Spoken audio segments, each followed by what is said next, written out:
Hello, kids. Welcome in. One and all, it's just after 3 o'clock, 6 past to be precise. My name is Matt Murphy, and conveniently, this is the Matt Murphy Radio Show, underway for another day this Wednesday, October 22, 2025. Happy to have you with us. Thank you for being along for the ride, whatever time you're able to give us.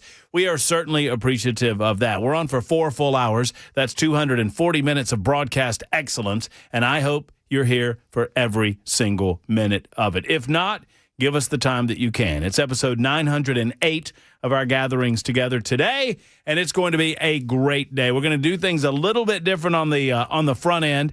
We got a couple of guests to tell you about on the back. And our usual, Cameron Smith from the Tennessean. He's a fine fella, a good conservative writer over there, and an all-around good guy and friend. We'll have him in the 5 o'clock hour. In the 4 o'clock hour, we will welcome Representative Johnny Garrett from up Goodlettsville way.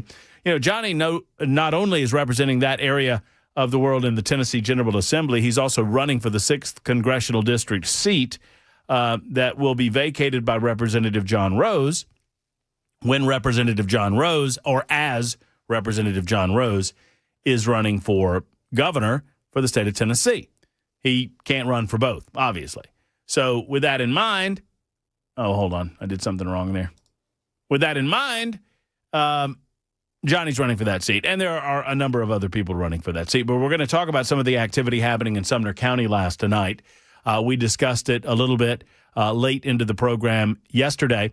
There was a vote on the superintendent's pay in Sumner County that I'm very interested in. I'm flabbergasted how this occurred. I'm flabbergasted why it occurred. I'm flabbergasted. There was also a vote on Christmas versus winter break. Hallelujah, Christmas break won. That's good news. So we can talk about that with Johnny as well. Those things coming up in the 4 o'clock hour. Before we do anything, however, I want to tell you how you can listen to the radio show. We call it the pleasantry portion of the day. How you can listen to the show, and then some of the folks you'll be hearing from time to time as the broadcast goes down the road. First, you can find us on TuneIn, Spotify, iHeart, really any place that you download music or information, you can find us. On the intraweb, just type in Supertalk 99.7 WTN, whatever platform you might be on. We have our own app, and we invite you to download that thing. You can do so by typing in your app store, Supertalk 99.7 WTN right there, too, and take us wherever you desire. You can take us wherever you want to go. You can also find us on the, your radio dial, 99.7 FM. That's a good place to find us. And then, of course, there's the Talk TV side of things, YouTube, Facebook, Twitter, Twitch, and Rumble. YouTube, Facebook, Twitter, Twitch, Rumble. Like, subscribe, give us the old thumbs up. We would appreciate that. Young Ken Weaver is behind the glass, making sure that everything no, wait, that's you, Jackson. Jackson's behind the glass, making sure that everything that comes out of our speakers sounds as good as humanly possible. More on Jackson in a moment. I want to save Jackson till last. That's why I screwed it up. I screwed up the introductions. Whatever. Ken Weaver is behind the glass. He is our intrepid newsman. He gathers headlines for a living, delivers them twice an hour, or when it breaks.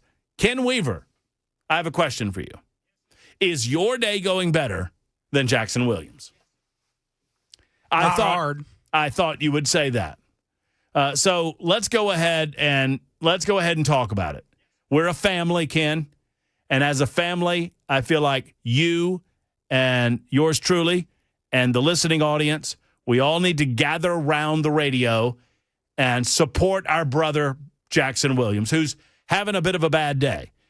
And in doing so, what I want to do, Jackson, I want to turn the microphone over to you. I want to go ahead and offer you occasionally, every once in a while, we turn our attention to the world of sports with what we call an Action Jackson Sports Minute.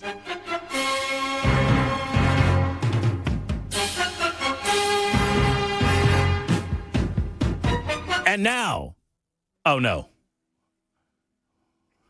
What? What's going on? Thought you were waiting on my intro. Oh no. What are we doing, Jackson?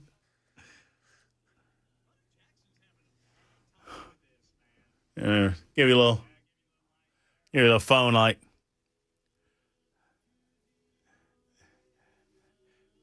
All right, R.I.P. TV. R.I.P. Oh. My only update for today, Tennessee baseball coach Tony Vitello has been hired as the next manager of the San Francisco Giants. No, say it ain't so. Say it ain't so. Leaving the beautiful Smoky Mountains for the disgusting Golden Gate Bridge. There's poop on the streets. Tony, there's poop on the streets. You got to get the poop app, Tony. Gavin Newsom said no to the National Guard, so Donald Trump said, we'll send you one better. The Italian Stallion is going to clean up their act. Tony, you got to watch the needles, Tony. There's needles everywhere in San Francisco.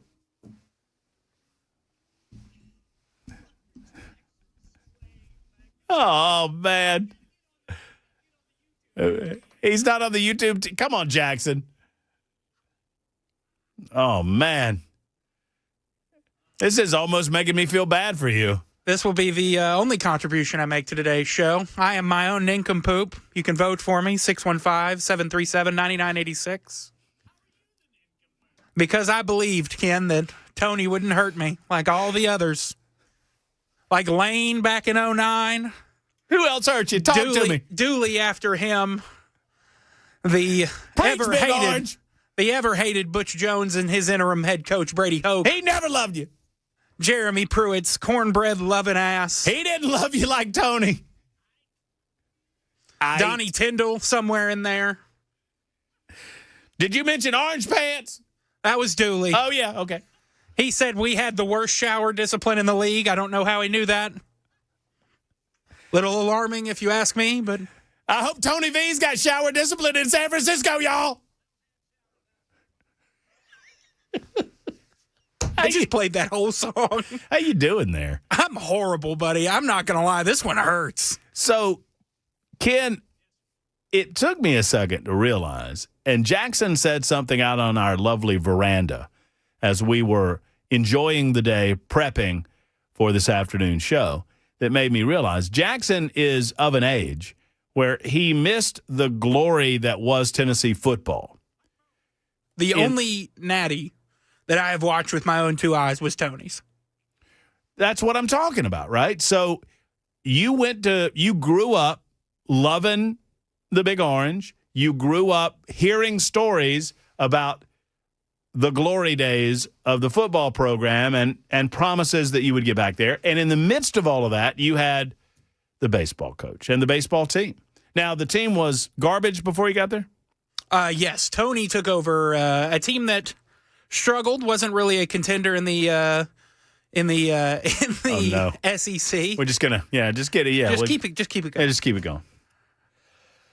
I'm a little concerned because it wants to play a Kanye song right after this. And don't let that happen, please. Segment might take a turn. But he built it up with his own two hands, and he took him to a national championship, took him to Omaha a bunch of times, and, it was the fun, I remember their first, do you understand how college baseball playoffs work? Vaguely. So there's the regional, the super regional, and then you go to the World Series with the final 8 teams. Mm-hmm. So their super regional, they got to host for the first time in some odd years. And me and my buddies, we camped out, we tailgated, we partook in libations. And that was our tailgating, that was our team. How many of those libations did you partook? Well, okay, so because it was student ticketing, it was first come, first serve. And the game started at 5, and we had to camp out starting about 10 a.m. So, a few. I'm having a difficult time focusing on you while this music's in the background, I'm going to admit. This is awesome. I could just see Jackson later on tonight with a 40. No, it's going to be. Have you ever seen Friends? I mean, in the spirit of San Francisco, you need to find yourself a blunt, Jackson. I'm not going to make the joke that I want to make because I like my job. Well, you already got that plan in action. Hey, anytime you have fear of talking like that, just call it a gumi. They don't know what the hell that is. No, I mean, if you get one of them San Francisco things, I don't think you want that. Get you one of them San Francisco gumi. Oh, yeah, that could be a different thing on it. That could be a very different thing in San Francisco. Tony, I don't think he knows where he's going. Yeah, that's true. To the major leagues. He's going to the show. Gone He's going but to the never show. forgotten, Tony Vitello. Is he?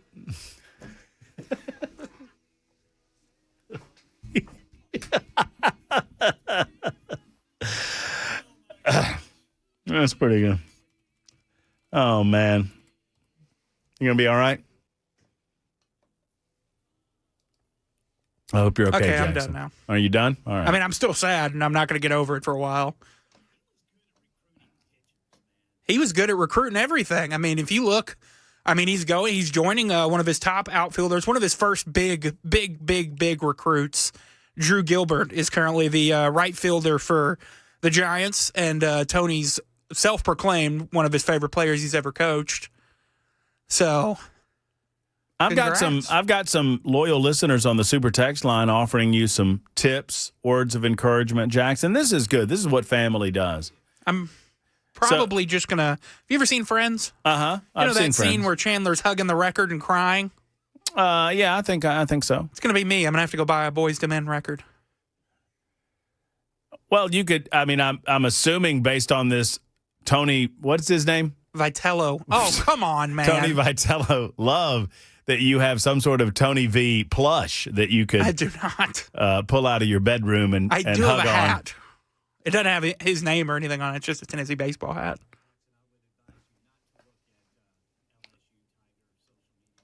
Oh my goodness. They're singing in the streets because they don't have to play them anymore. Matt Jackson should have known that coach would love him as long as he wanted, but someday he'd leave him for somebody new. What's funny is a lot of us talked in Tennessee as Tony being the Nick Saban of college baseball. We just didn't think about the Dolphins chapter. Well, there you go. We were LSU. There you go. Wait. Several folks are frustrated that Bruce Pearl did not make your list of great coaches in Tennessee love volunteer history. Bruce broke my heart, but Well, in a different way. They shouldn't have fired Bruce. no. Tony trading one stupid orange and white flag for a stupid rainbow flag. That's 56-37. Well, 56-37, we're all entitled to our own opinions. Yours is just wrong. Well, we're thinking about you, Jackson. I appreciate that you showed up for work. I mean, news like this could keep a man home in bed. A lesser man, but not you, friend. You've got the power to persevere. And let I me was tell in you my something. car when I found out. Can I lift you back up, friend? Can I lift you back up just a little bit? I mean, I understand you're down right now. I understand you're blue. But he got that program right. And that program's going to attract a good head coach, a solid head coach, No, a they just need head to. coach. They need to go with continuity. I publicly want Josh Elander, Okay. Tony's lieutenant. Well, there you have it. Although Danny White, Tennessee's AD, announced it will be a nationwide search. Yeah, I know. Yeah, they say all that crap. They know what they're doing. Frank Anderson going to be the interim. I also don't think Tony takes a lot of his staff. Is it true that this is the first time that we know of that it's ever happened? Because everything always has to happen to Tennessee first. I'm a little bit surprised in that. I mean, and I understand the minor league system. I understand AAA, AA, single A ball. I understand how all of that works. I'm still a little surprised that at some point a college coach has not made an impact enough that a major league team would hire him. That says a lot about your coach, Jackson. Absolutely. That dude is good. Of course, the first time it happens, the historical moment has to be at the disdain of Tennessee Volunteer faithful. Are you a fan of Major League Baseball, Jackson? No. Well, now's a great opportunity. You could become a fan of the Giants. Here's the thing. They make baseball so hard to watch these days. Oh, it's brutal. The amount of money I would have to invest to watch the Giants on a regular basis. You know, we're not a sports show, and we're not going to delve into it any further than allowing Jackson a few minutes to lament the loss of his beloved head baseball coach. Yes, sir. But there's a lot of problems with baseball that we could work out. I think they should be allowed to, when they hit a batted ball from the batter's box, they should be allowed to run in either direction, either to third or to first. I think they should be allowed to run straight to second if they want. Yeah. Just pick your base and run to it. And plow the pitcher if you can. Well, if he gets in your way, if he's in the base path, so to speak, then let's go. No, I mean, 160, the world cannot have 162 baseball games anymore. And have everybody care. And have people care. You need to cut that season to about 120 games. I think that's a perfectly reasonable cut. I'd go with where the NBA's at, 82. Really?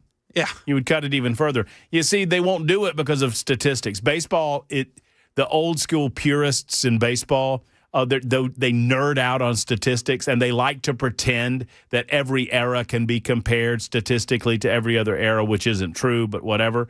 And they're not going to do it because of stats. I got to say this. Back in the Babe Ruth days, I don't think there were any pitchers like over 6 foot tall. No. Now you've got pitchers that are 6'6", 6'7". What's Paul Skeens? I don't know. He's like 6'8" or something. I mean, that dude, he's throwing 100 miles an hour, 120 pitches into the game. Well, those boys back in the day, I mean, they would pitch all 9 innings every time they went out. I mean, what was the 500? I think this is right. Cy Young won 512 baseball games. You remember because you were at the 512. I was at more than that, pal. You were there from the beginning. I think that's right. I mean, those big horses, but they were jelly arms toward the end. You know they were. Had to be. I mean, you feel that way. But if you can't get attention on what's his name? Shineki Otani. What's his name? Oh, Shohei Ohtani. Yeah, Shohei. You hear the disdain in Jackson's voice when he said it. Yeah. He is just like the most famous baseball player in the world, man. Exactly right. Exactly right. And I can't pronounce his first name. I had Otani right there. He is incredible. He just pitched, 6 scoreless, struck out 10 people, and hit 3 home runs in a playoff game.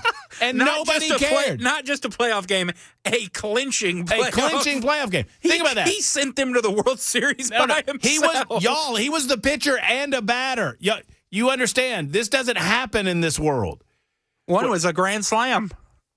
3 home runs, and he struck out 10 people. Same game. Anybody care? You know how much money he makes? People care because... Well, let's see. How much money does he make? A year. How much do you think? I know. Ken might know. I don't. I have no idea, but I'm guessing. A total guess that he makes $25 million a year. Triple that, and you're there. Triple? He makes $75 million a year? Yes, he signed a 10-year, $750 million contract. Man, oh man. I should have played more ball when I was a kid. You know, well, could you have struck out? Well, but he's one of the rare players that's worth the money. Here's the thing about me that you don't know, Jackson. Ken Weaver might know this. What's that? But you don't know this, Jackson. There's only 2. I could have played in the majors. There's only 2. There were 2 little things. I was a ball player back in my day. That's the way to go, Brother Murphy. 2 things, Ken, kept me out of the major leagues. You want to know what they were? Talent and dedication. But if I'd had those 2 things,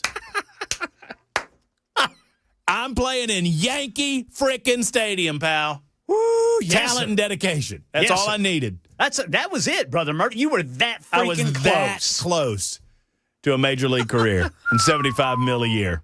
But, that's how it goes. Well, back then it was like 7 hay pennies a year. Back before free agency. Yeah. Ruined the sport. During the dead ball era. All right, 25 after the hour. We're going to talk about the destruction of democracy, literally, when we return, because there are a lot of liberals that are very, very frustrated and upset about Donald Trump attempting to improve the White House. It's the latest stupid controversy coming out of Washington, D.C. That's up next on Super Talk.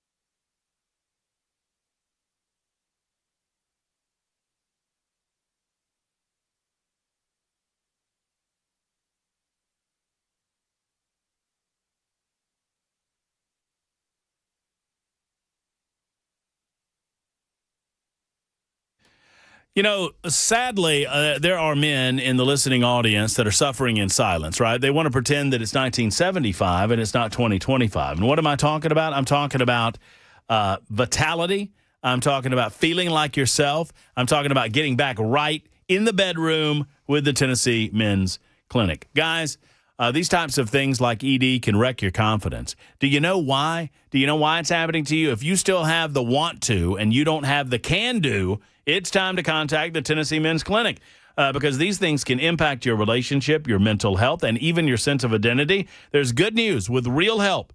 Since 2014, Tennessee Men's Clinic has helped thousands of men get back to feeling like themselves. They want to make sure that everything is right within the body, testosterone levels and otherwise. They were first in Midtown, then in Cool Springs, and now in Clarksville. 3 separate locations to serve you. And these are not cookie-cutter treatments. They don't believe in it. They want a personalized approach to urology-based and staffed with multiple licensed providers who specialize in men's health, primarily men's sexual health. It's what it's all about. Men, let's get back into the game. With Tennessee Men's Clinic, call now, 615-208-9090. $99 will get you your first appointment, medical consultation, blood work, and a test dose if medically advised right there in the office. TennesseeMen'sClinic.com.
Hello, friends. It's Matt Murphy for Volunteer Outfitters. Have you gone up to Hendersonville and have you seen the difference at Volunteer Outfitters? I strongly encourage you to get up there.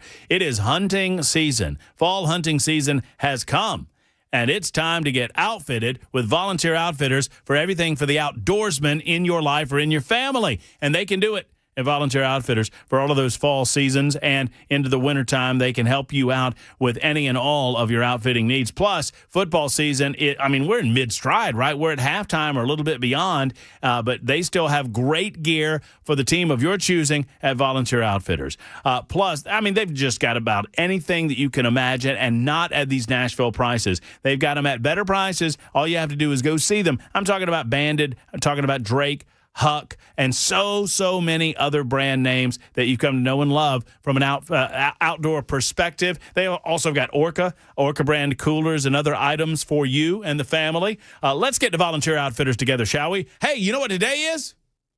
It's not T-shirt Tuesday. It's Wednesday. But I'm telling you this, if you go out there right now, you tell them Matt Murphy sent you, and you buy something from Volunteer Outfitters, and I'm going to go ahead and tell them to throw in a free T-shirt. You go tell them that Matt Murphy said for the rest of the day today at New Shackle Island Road that it's not Wednesday, it's T-shirt Tuesday on Wednesday at Volunteer Outfitters. And I'll eat the cost of every single one of those shirts. How about that? That's a pretty good bargain. So y'all go get you something from Volunteer Outfitters today. New Shackle Island Road in Hendersonville.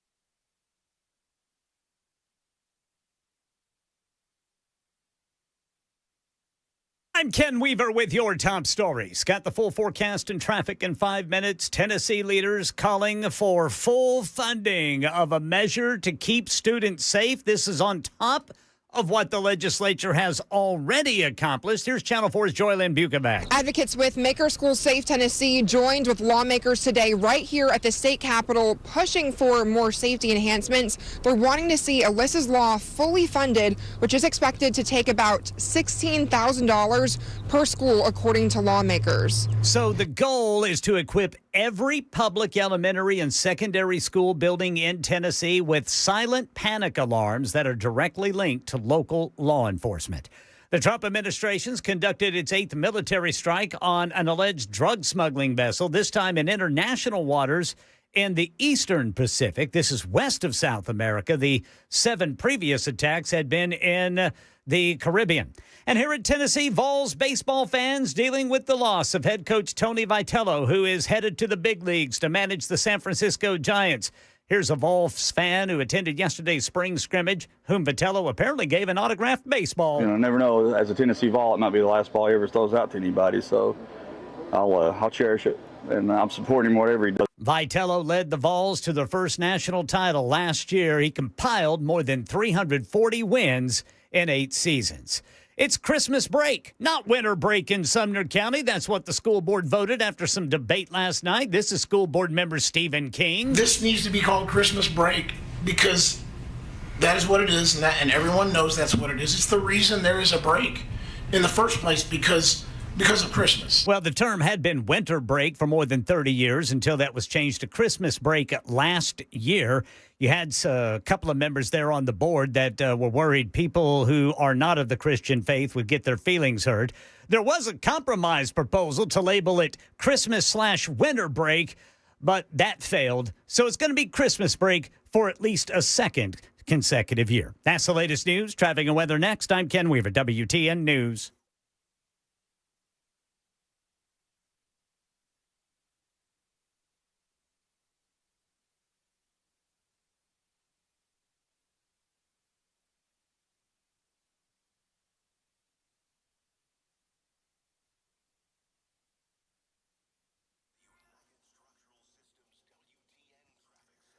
All right, Hermitage got a stalled vehicle. It is on the left shoulder, 40 eastbound, right there at the Davidson-Wilson County line. Elsewhere, you do have some stop and go eastbound, East Loop downtown.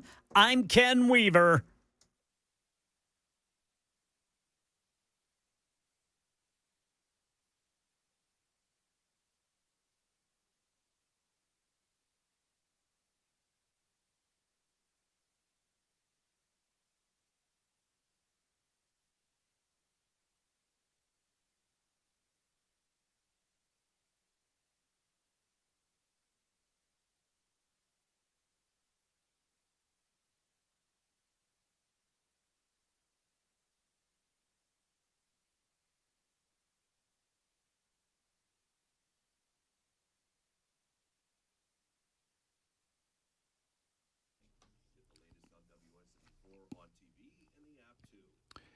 You know, if you have trouble sleeping tonight because the Tennessee Vols lost to their head baseball coach, maybe it's not just that. Maybe it's sleep apnea. Did you ever think about that? And if you have sleep apnea, might I recommend that you contact Dr. Brian McLaughlin and the team at the Sleep Apnea and TMJ Solution Center. Now, Dr. Brian McLaughlin is getting it done in both Murfreesboro and Brentwood. He's serving Middle Tennessee, showing us that you can have good night's sleep a different way if you have sleep apnea. Now, for most of us, if you think you have sleep apnea and if you've got the gasp going where you stop breathing through the course of the night and you gasp yourself awake, well, you might think that the only thing to solve that is a CPAP machine. And maybe you were like me and you were thinking, I'm never going to wear a CPAP machine. I can't imagine getting to sleep. Well, there is a different solution. For those that cannot wear a CPAP, who have mild to moderate sleep apnea, an FDA-approved oral device gently supports your jaw, helps you breathe better, snore less, without a hose or any mask. And as fall is here, Most people have met their insurance deductible. To maximize your insurance, do not wait to start treating your sleep apnea and snoring until the next calendar year. Do it right now. You're going to maximize the value of your insurance. And they're in network with most insurance companies. 2 locations to serve you, Brentwood and Murfreesboro. Tell them Matt Murphy sent you to TennesseeSleep.com. That's TennesseeSleep.com.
Hey, friends, Matt Murphy for Advanced Hair. For many of us, it's happening. Your hair's thinning, your crown disappearing. Maybe hair loss has you feeling like you're losing your identity altogether. Well, I have some good news from Advanced Hair. It's a simple one-day treatment that starts growing your own natural hair the very next day. It's guaranteed to grow for life. This is the Advanced FUE treatment from Advanced Hair.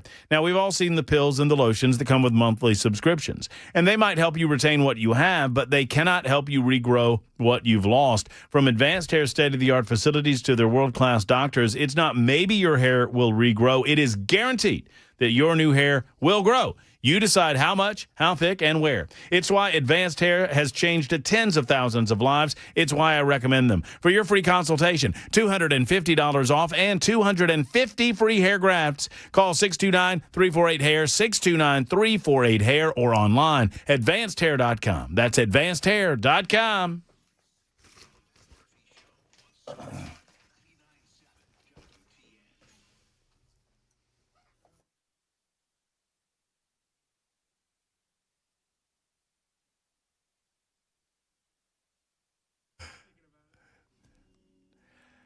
We're doing our best to help Jackson get through the afternoon. He's lost a loved one in the family. Tony Viagra is heading to... Come on, man. I'm sorry. What's his name? Vitello. Vitello. Vitello? Vitello. Vitello. Okay, got it. Tony Vitello is heading to San Francisco. Jackson's very upset about it. Y'all call him, 615-737-9986. Tell him a joke or something. Make him feel a little better. By the way, someone said, I don't know if they're trolling you or not. One person said, leave baseball alone. 162 games is what makes it the toughest sport on the planet. Do we really think that baseball is the toughest sport on the planet? I don't think baseball is the toughest sport on the planet. All I know is the baseball players from the 80s are doing much better than the NFL players from the 80s. Yeah. I think so. Oh, I also got this. Matt, thank you for defending raisins yesterday. Well, you're welcome. Chad and I enjoy the back and forth exchange. I had a robust defense of raisins because I like raisins. I don't necessarily like raisins in cookies, but I like raisins just fine. Thank you very much. All right, the political left losing their ever-loving minds. Now, I don't have to let you know, I don't have to remind you that this is not by a long shot the first time the White House has undergone some form of reconstruction or altering of some form or fashion. But to hear the leftist media say it, this has never, ever in the history of ever been done before. oh my goodness, what the heck's going on here? Now, forget the fact that Barack Obama had some major construction work going on in 2010 at the White House. We'll talk about that coming up in just a moment. I mean, Democrats are just hilarious about all of these things. Forget the fact that, off the top of my head, and I had a list of this last night, Theodore Roosevelt, I think, wasn't he the one that built the West Wing?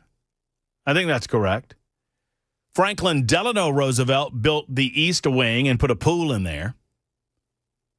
And that pool was eventually removed, if I'm not mistaken. William Howard Taft was the one that created the Oval Office. It's specifically oval because of him. There was major reconstruction work that was engaged in back in the 1940s. Harry Truman moved out of the White House and did not get back into the White House for a number of years. They completely gutted the White House. It was trashed, frankly. And in the meantime, while they did that, they put in a bunch of underground tunnels and other stuff that the American people need not know about. Well, Donald Trump has decided that he's going to do something about the lack of space when they hold state functions like state dinners. For those that don't know, if you've never been there, the White House is a smaller place than you would think. Now, it's grand and it's big and it's got it's got all the stuff you would expect. But it's not huge by any stretch of the imagination. And when they have to stretch out and try to accommodate, over 200 people, I think the max that the East Room can accommodate is 200. And so they have to put up tents. Right now, the president of the United States of America, if he wants to hold a gathering with 250 people, they have to put up tents in the backyard. It's like a family reunion, for goodness sake. You got the tents up. Oh, and they're going to do some smoking back there. They're going to, put on some ribs and whatever. It's embarrassing. And so many presidents in the past have talked about renovation processes by which they build a grander ballroom for the purpose of hosting gatherings. Hold on, I have to sneeze. Achoo! It's a twofer. There might be another one coming. Okay, no. My apologies. Thank you. Thank you all.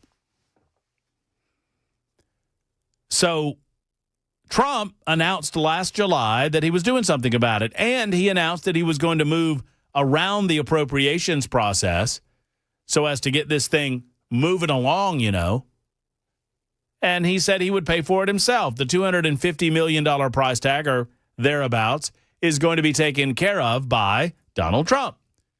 And so they have begun the demolition that precedes the construction of a new ballroom that will accommodate, I've seen 800 comfortably, but potentially up to 1,000 people at these state dinners or these other types of functions that the White House holds. Now, this is the people's house. This is not Donald Trump's house. But obviously, Donald Trump, Melania, and the rest of the Trump administration have authority to determine what the design, what the look of the White House is going to be. You might notice that second term, Donald Trump has put a lot more gold in the White House. Now, that's not my favorite look. I think it looks gaudy, but that's just me. Donald Trump likes it. He's the president. He gets to pick out the decor, friends. He gets to decide the busts that are in the Oval Office. He gets to decide the photos that are hanging up at the Oval Office. He gets to determine. Now, none of those are his things. Those are the people's things, but Richard Nixon put a bowling alley in the White House, for goodness sake. Barack Obama put in a basketball court. These are not new things. But man, to listen to the left, to listen to the liberals on the political left, you cannot even imagine.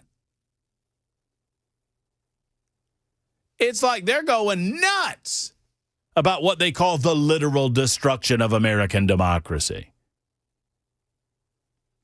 Embarrassing. More on that in a moment. Right now, it's Mark's turn. Hello, Mark. How are you? Hey, Mark. Hey, Mark. No, Mark, not me. Oh, yeah, I've been just fine. Oh, Mark, you're a pip.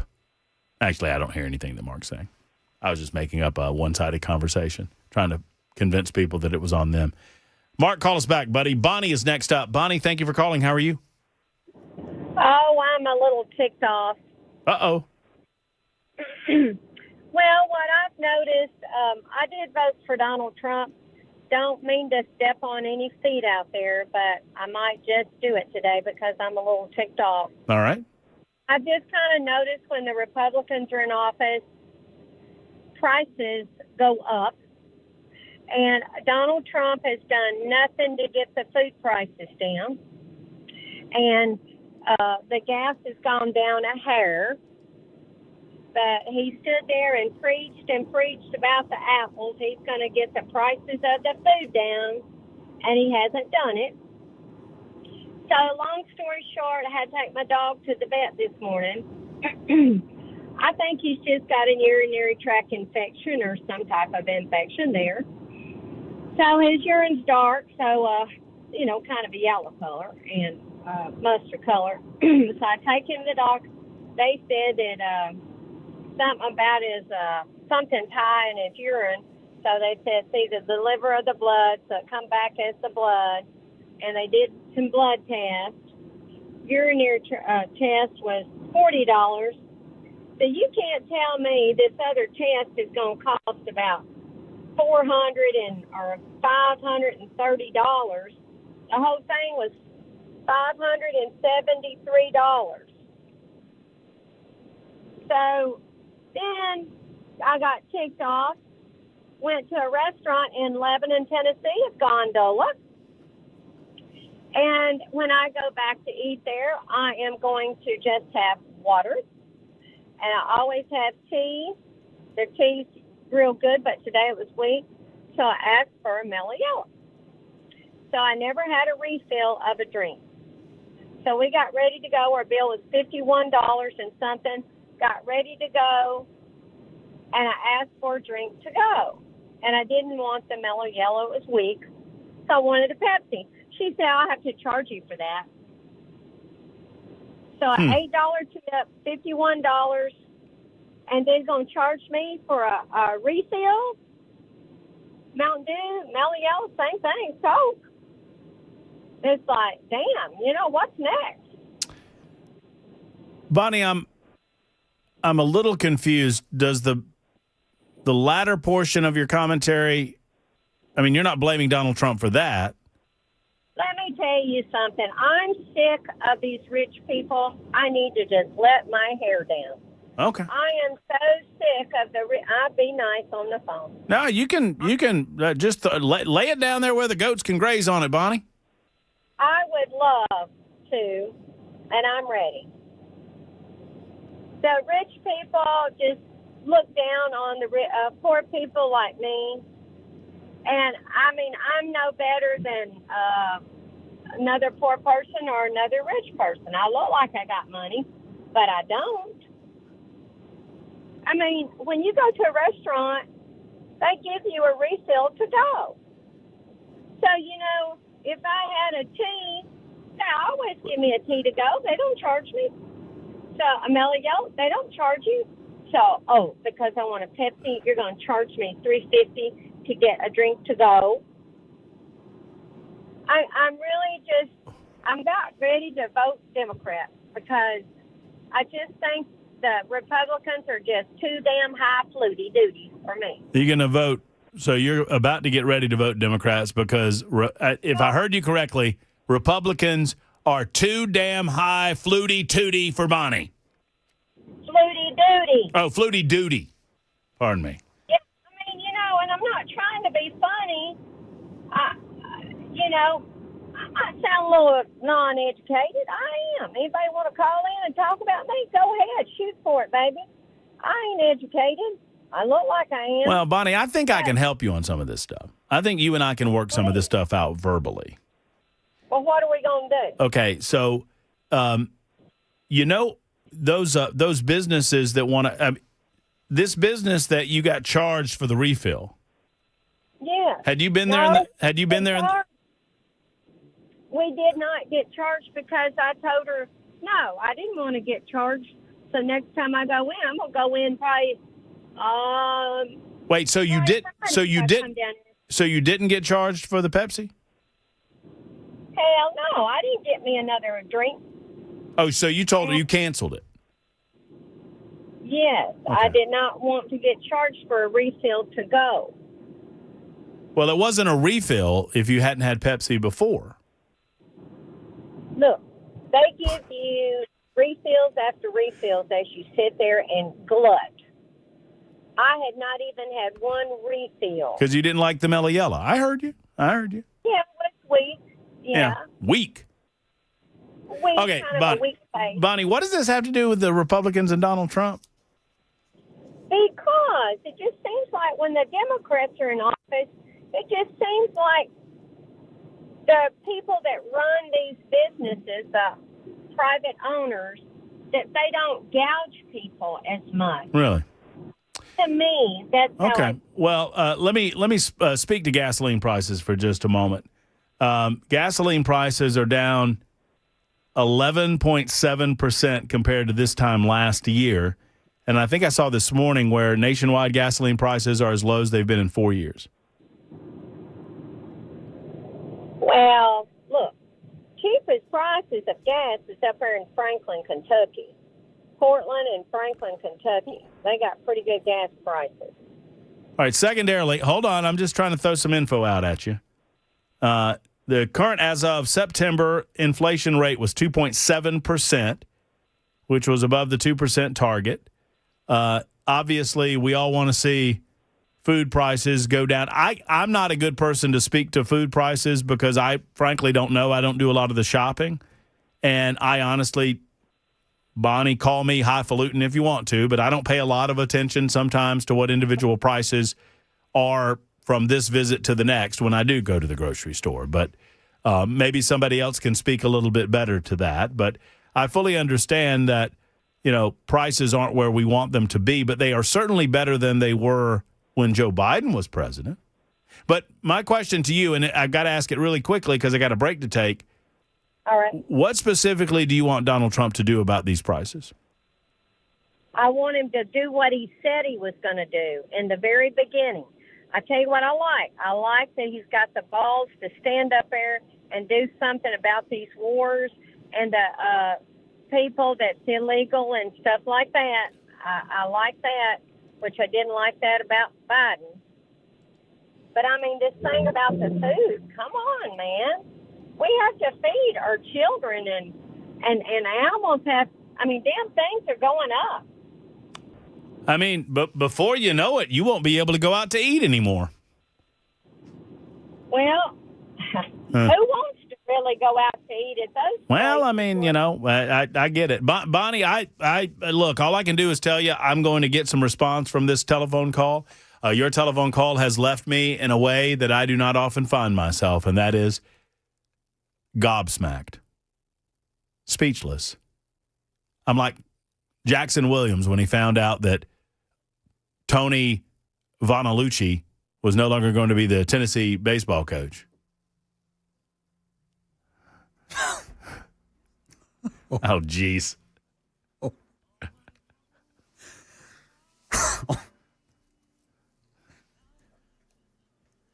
What's his name? Tony Fietti? Is that? I'm not. You've got a break to take. That's true. That's true. Let's all wave the candle for Tony Fietti. It's 54 after the hour on Super Talk 99.7 WTN.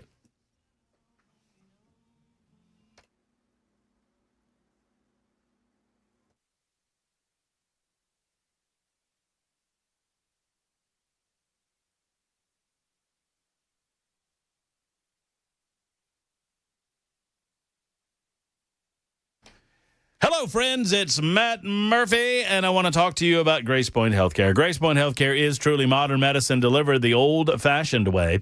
Grace Point Healthcare wants affordable, convenient, and comprehensive medicine delivered to you, and they do it every single day out of Franklin, Tennessee. They are a primary care provider, but they also are a direct pay provider, and what that means simply is this.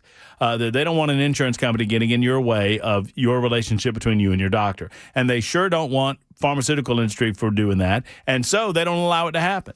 You pay the doctor, you know exactly what it's going to cost you up front, and then you can file with your insurance company for reimbursement after the fact. That's the way it ought to be, folks. Franklin. They're a military veteran-owned practice, and I love that about them. They treat naturally whenever possible. I love that about them. They're going to get to the root cause of the problem, and they're never going to advise you to do something that they do not believe is in your best interest. This and every time. 599-6868, 599-6868, or go by and see them. They're in Franklin, in the heart of Franklin. Modern medicine delivered the old-fashioned way.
I'm Ken Weaver with your top stories. Got the full forecast and traffic in 5 minutes. The Trump administration launching an 8th military strike on a suspected drug smuggling vessel today. This time west, it's in the Pacific Ocean, west of South America.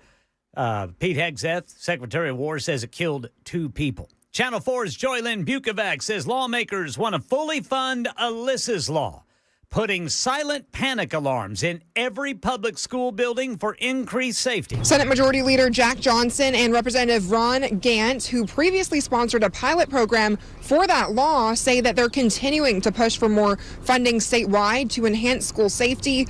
This law would make silent panic alert systems available in every Tennessee school.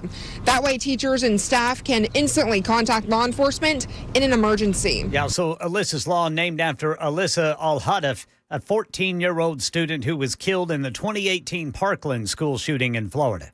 Elsewhere in Tennessee, UT Athletic Director Danny White with the news Vols baseball fans do not want to hear. Tell you the news of the day. Our head baseball coach has accepted the manager position at the San Francisco Giants. So in my mind, this is not a sad day. It's a proud day. Congratulations to Tony. This is something that's never been accomplished before. Vitello, who led the Volunteers to their first national championship, will be the first college baseball coach to jump directly into the big leagues in a managerial role. Frank Anderson, named interim head coach of Tennessee baseball. Here in Nashville, a construction worker downtown charged with unlawful photography after taking pictures of women inside a bathroom. Happened at 955 Church Street, where the Nashville Yards creative office tower is under construction. Police say Sean Wright admitted to snapping the images from inside a stall with several photos found on his phone. He was arrested, then later released on bond. That's the latest news. Traffic and weather next. I'm Ken Weaver, WTN News.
All right, Hermitage got a stalled vehicle blocking the right shoulder. It's going to be 40 eastbound near the Davidson-Wilson County line.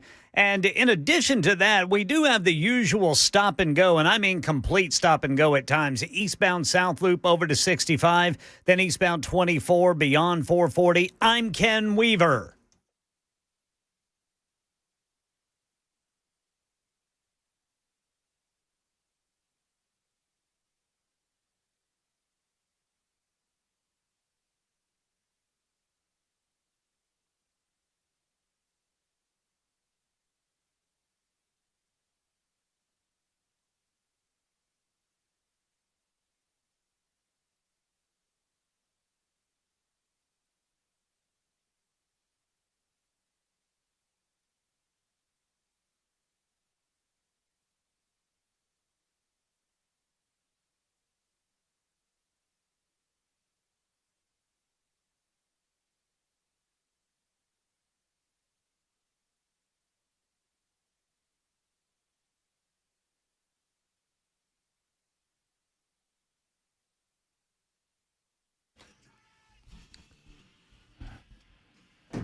Super Talk 99.7 WTN. A lot of you want to talk about prices, gasoline and otherwise, based on the conversation that we just had from Bonnie last hour.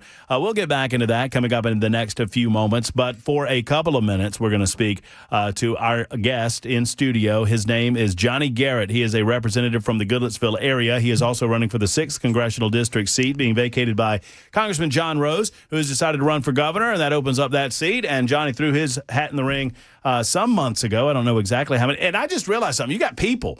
You've never had... What's up, man? What's up? How are you? I'm doing good. You all right? I'm well. I just looked over my shoulder. I was like, I don't recognize it. Oh, wait, that must be Johnny's people. That's right. Man, oh, man, you're running for Congress. You got people now. Yeah, I guess they just come around. They follow me around everywhere. Watch out. Make sure they're not from D.C. If they're from D.C., they got their hands out. That's right. They're looking for, everything going well? Everything's going great. Going great. Can't complain a bit. Thank you for having me on. It's absolutely. Well, I thought of you. I mean, and obviously you've lent your voice to some of the conversation that we've been having. We're 100,000 watts, so we go everywhere.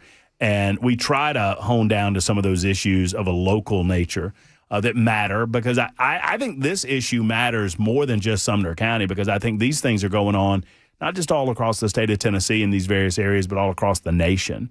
And it's kind of it feels like the battle for our children's souls. It really is, and it begins a couple of years ago with Matt Walsh from the Daily Wire exposing Vanderbilt with these surgeries they were performing on minors, that changed their biology at 10 years old, or whatever the case may be, right? They're minors. And so this is an issue that's not going away, because our left flank fought us, as you well know, all the way to the United States Supreme Court to protect children from mutilating their own bodies. I mean, would we ever think that we were having conversations like that on a national level, that we had to protect children in that way? I truly, I don't want to be the old guy sitting on the front porch. Well, you are. I mean, but good gracious. I mean, when we were kids, when we were going to school, it was the one kid that wanted to color her hair purple or his hair purple or whatever, wanted to stand out that way. And, are they going to allow to be in class? I mean, and those things seem so damn quaint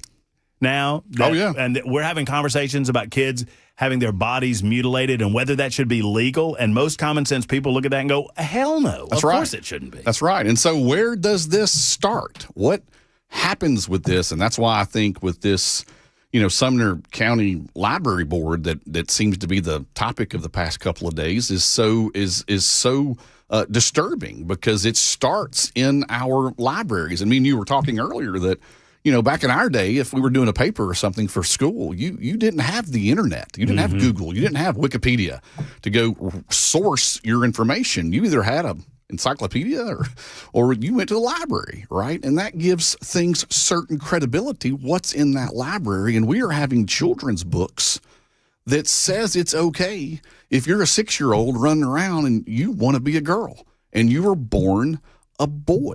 What does that put in that child's mind at that age? Well, and my frustration is that we're paying for it. That's right. At that point, if it's in the public library, if it's funded by the public library system, then the community that the public library serves is being pushed to fund these types of indoctrination pamphlets or whatever they are. And my take yesterday, and I'm curious yours, is look, there's only so much the government can do. There's only so much the government can say about how parents raise their kids. And if a parent wants to go and buy that book or that material online, wants to go to a bookstore that sells it and buy it there and read it to their kids in their home, I don't have any say in that. Absolutely. I think it's fundamentally about the role of what our federal government should be, right? I mean, we need, and in Tennessee, we're required to give our kids a public education. We want them to learn the ABCs, not the DEIs, right? That's what this does. So what we need to concentrate on is, one, from the federal perspective, do we even need the Department of Education, right? Do we even need to waste that bureaucratic, huge operation in D.C. that absolutely does nothing, that was born from the Carter administration, so it's really not that old. It's not old. Tell me what it's done. Nothing. Made it worse. Wasted a lot of money. Government does not do things typically very well.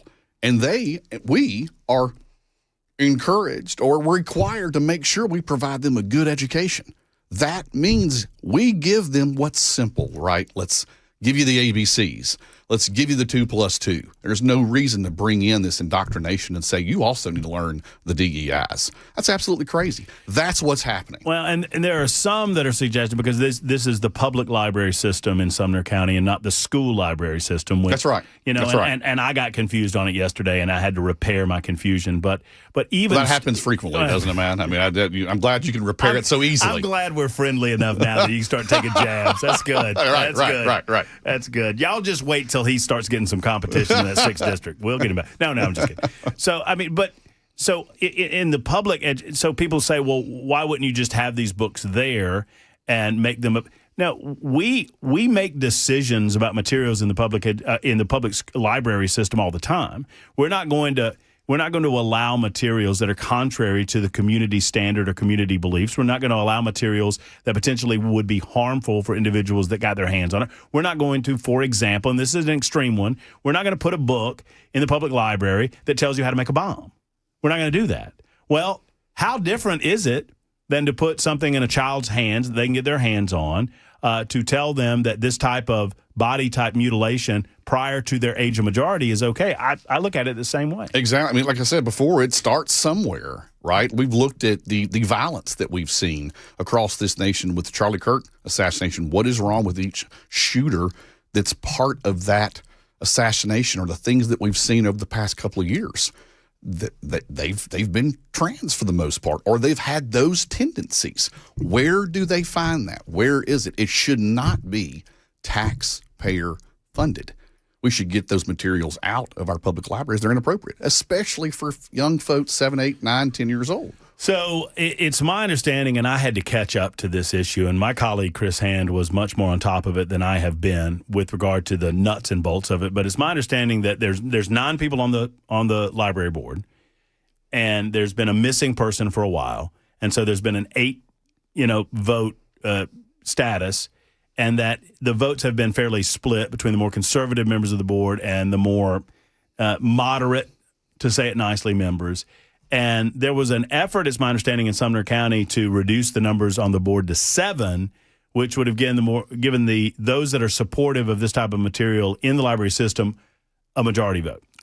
And instead, what happened was Riley Gaines got appointed to the library board, which kind of that wasn't on my bingo card. That was not on my bingo card either. What about that? I mean, congratulations and kudos for her for accepting. Well, Riley's a great friend. She's doing a lot of good things for women. I mean, she was one that experienced the things that we're talking about, right, firsthand. And I think what got me frustrated from the board's perspective, again, I don't know all the details, so I don't even pretend to know, but I know the board hadn't met for a while. And I think you have a duty to at least conduct business, right, regardless of where the votes fell, regardless of the personalities are. And that's kind of where I heard they haven't done anything, and we've got to address this regardless of what side you're on. Your voice needs to be heard. So I'm glad that as a new mother, Riley can be my voice, the voice of Sumner Countyans that are on that board, in order to hopefully, to the best of their ability, fix this problem with books that are inappropriate for kiddos to see. Sumner County, and you're better able to speak to this than I. I mean, I lived up there in Goodlettsville for about a year. Well, I'm still a little upset. You kind of moved away. I'm coming back, brother. I'm coming back. Don't worry. I just got to find the right property, and I'm coming back. But Sumner County almost seems like the test kitchen for this happening in and around Tennessee, and that is there's growth. And everybody, I mean, for the most part, people like growth. They like the idea of a community growing and people enjoying the amenities that the community provides.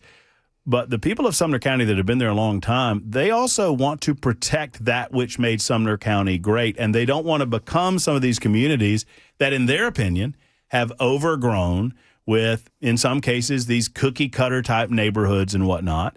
And there's a strain, it feels like, in the county trying to balance that level of growth. And y'all have seen extreme growth up there versus maintaining that country sense that a lot of people love about the place. Right. Well, I think that bodes to what we've been able to accomplish in the state legislature, right, for wanting places for people to live. People tell us all the time we don't want to talk about it too much because we want to keep it a secret, right? But you can't for what we've been able to create here. So I think you've got to be smart. I think both all the cities in Sumner County, from the county commission to our local cities, they do a good job, I think, of making sure they grow smartly. I think that's what we need to have in mind on how you grow, because I think it's coming, right? And you don't want it to be something that you don't want it to look upon if you don't have a plan. And I think that's what we got to continue to do, to work with our local partners to make sure that we properly and smartly plan for the growth that's going to happen no matter what. Because I would rather expand our tax base, so to speak, rather than tax you more to make up for the difference. And I think there's various conversations to accomplish that here locally and on the state level. So I think that's just going to be part of the process. Growing tends to hurt a little bit. There's that growing pains that happens. Sumner County's experienced it. Rutherford County, others, Nashville's everybody to a certain degree is experiencing that growth. We just got to be smart on how we deal with it. Well, one of the things that I said when Davidson County was debating, the transit tax, and folks out in Sumner and Rutherford and Williamson, and, I go on in Wilson, they like to say, well, that's not my business. That's Davidson County's business. And what I've told those folks is, hold on a second. It's going to be your business. Because when those taxes go up on the transit side and raise the sales taxes of everybody in Davidson County, and then they get hit with this property tax increase in Davidson County, there's going to be flight. And we're already seeing it. I hear from people every day that said, I'm selling my house, I'm moving out, it's too expensive, or I'm just tired of it. And by residual, those folks eventually land in beautiful places like Sumner County and Gallatin and Goodlettsville and all those other places in between. And it puts a strain, like you talk about, on the infrastructure and the services that those communities can provide. I think there's some discussions to look at. Does property tax still work in its general sense? It worked 50 years ago, 40 years, et cetera, right? Does it still work? Can't even, Ron DeSantis in Florida wants to get rid of it. The question becomes, well, if you get rid of it, how do you replace it, right? What do we replace that revenue with? So I think those are discussions that are happening. Those are good discussions to have. People want to have a sense that they own their property. And if you don't pay your property taxes, what you don't really happens? Own your property anymore. So they want that. They want that sense. And look, we could even tackle that from the federal perspective, I believe. And so it's always good to discuss what we can do to make sure people feel that they're prosperous in America. Home ownership is one of those things. Have you ever looked into at all, talking about the federal level and your candidacy for the 6th Congressional District? I have long been an advocate for this fair tax, and it's a difficult thing to explain to people, but it's basically a consumption tax on the national level that would replace all national taxes, Social Security taxes, FICA tax, everything, income taxes, everything would go away. And it would roll over into national consumption tax. And I think you could do that on a state level, too, I think it's eliminate property tax. I think it's absolutely intriguing and needs to be discussed on ways to continue to reduce the tax burden on our citizens, both from a federal level in Tennessee. We have very little taxes per se, income-wise. We have none in Tennessee, but there is a lot of other things. I think any ways we can discuss more ways we can reduce the tax burden on our citizens is the right way to go. We're talking Sumner County with Johnny Garrett. We'll also talk about the General Assembly. He's got a little something or another to do before he really ramps up that 6th Congressional District campaign, and that's an entire General Assembly get-together coming up beginning next year. That's going to be on us before you know it. We will discuss that in a moment. It's 4:20 on Super Talk 99.7 WTN.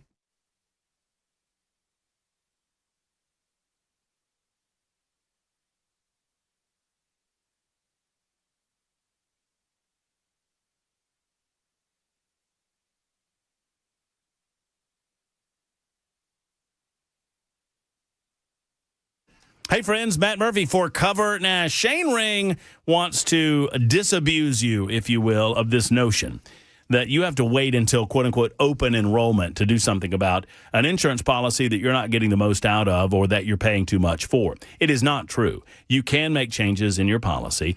Shane knows how. He has the tools at his disposal to help you figure that out. But this time of year, it's one of those beautiful times of year where I say, well, you're probably about to be in open enrollment anyway.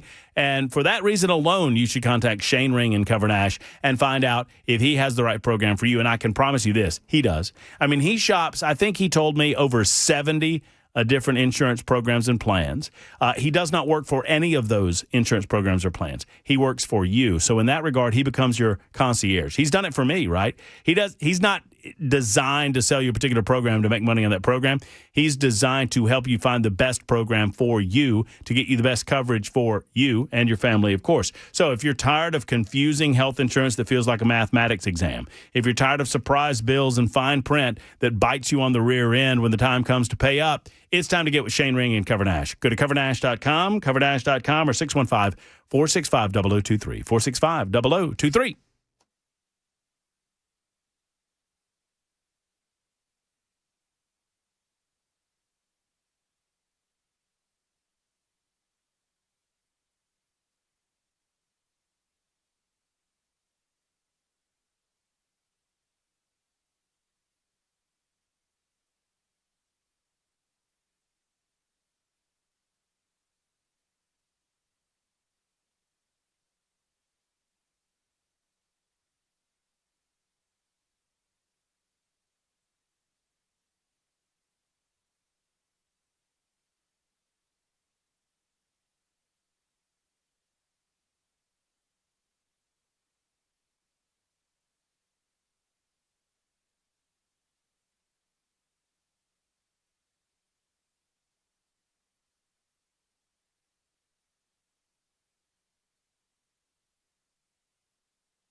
Leading state lawmakers will be pushing to fully fund Alyssa's Law, which will be another layer of school safety in Tennessee. I'll tell you about it at 4:30 on Super Talk 99.7 WTN.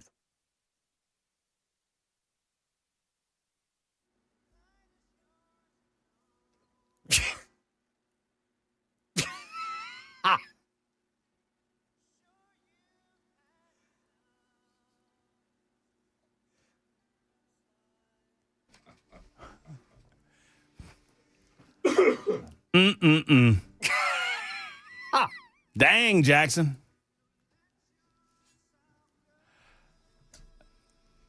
We need to be on Jackson watch tonight. Who's got first shift? I think Tony is probably hopping the first plane to San Francisco he can after listening to Jackson. I mean, my goodness gracious.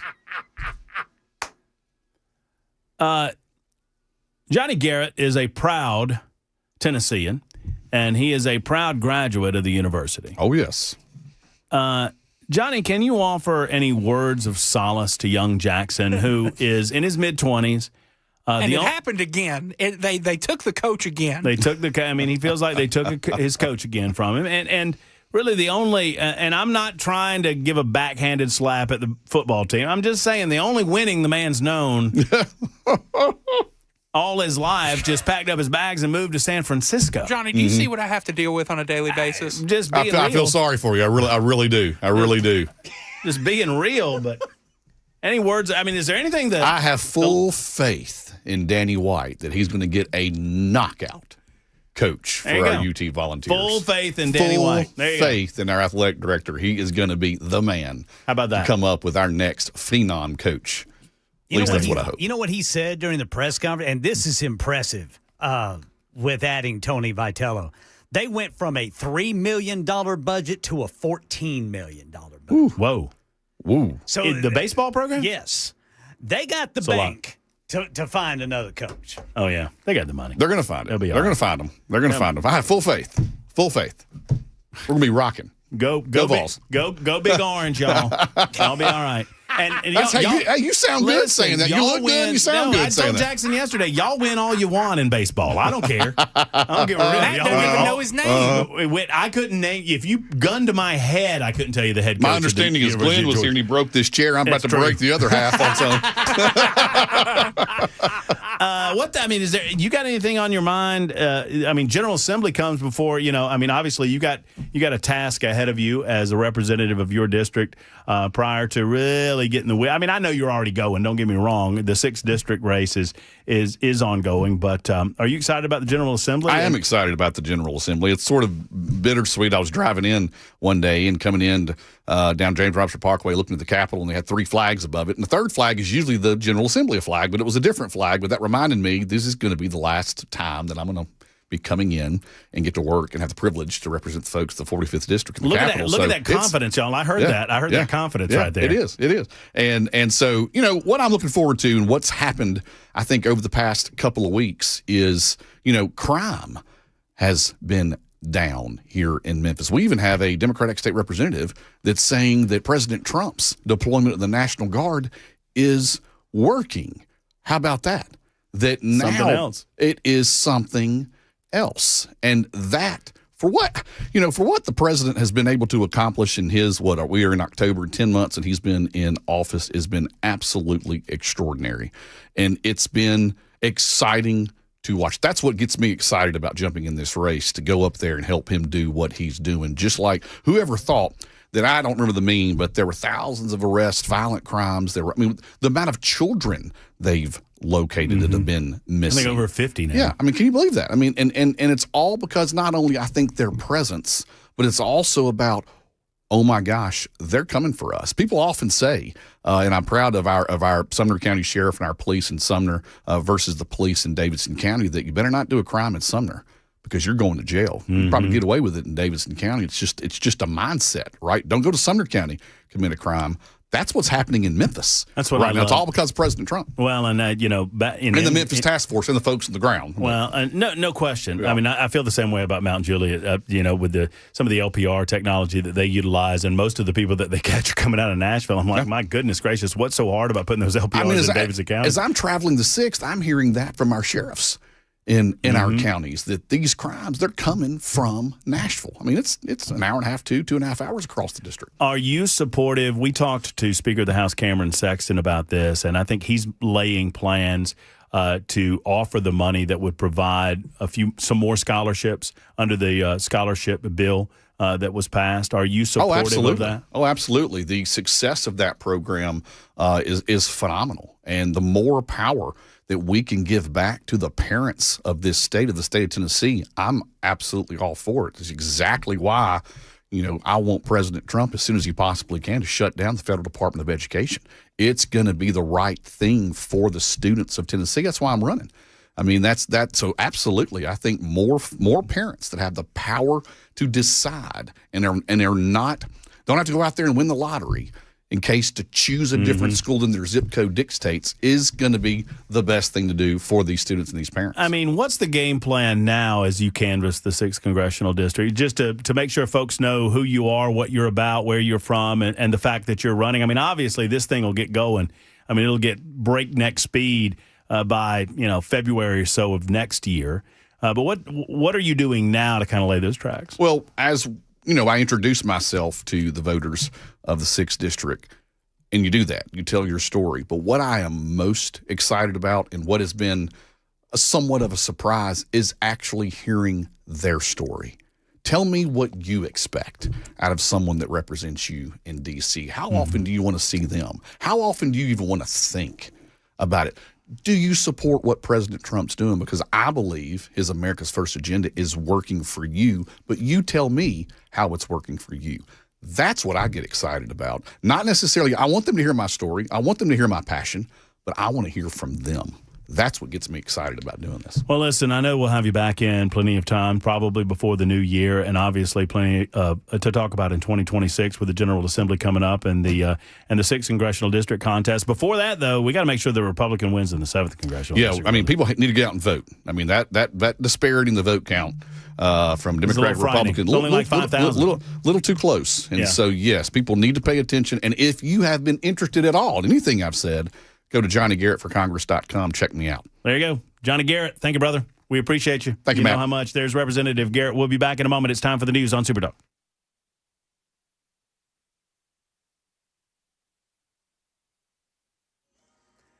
I'm Ken Weaver with your top stories. Got the full forecast and traffic in 5 minutes. Trump administration says it carried out another military strike on an alleged drug smuggling vessel in the Pacific side of South America, killing 2 people. This marks the first strike outside the Caribbean, where the previous 7 operations happened since September 2nd. Officials say this vessel was operated by a terrorist-linked narco group. Right now in Tennessee, leading lawmakers pushing to fully fund Alyssa's Law, which requires silent panic alarms in every public elementary and secondary school to add another layer of safety. Advocates with Make Our Schools Safe Tennessee join with lawmakers at the state capitol today. Response remains the critical gap. Every second matters in saving lives during an emergency. That's why the implementation of silent panic alarms is critical. State Senate Majority Leader Jack Johnson and State Rep Ron Gant, who previously sponsored a pilot program for Alyssa's Law, says it's going to cost about $16,000 per school. The law is named after Alyssa Al-Hadif, that is, a 14-year-old student who was killed in the 2018 Parkland school shooting in Florida. And turning to sports, UT Athletic Director Danny White announcing today Vols baseball head coach Tony Vitello is leaving to take the manager's job at the San Francisco Giants. In my mind, this is not a sad day. It's a proud day. Congratulations to Tony. This is something that's never been accomplished before. Vitello led the Volunteers to their first national baseball championship. He'll be the first college baseball coach to jump directly into the major league's managerial role without prior professional experience. Frank Anderson named interim head coach of Tennessee baseball. That's the latest news. Traffic and weather next. I'm Ken Weaver, WTN News.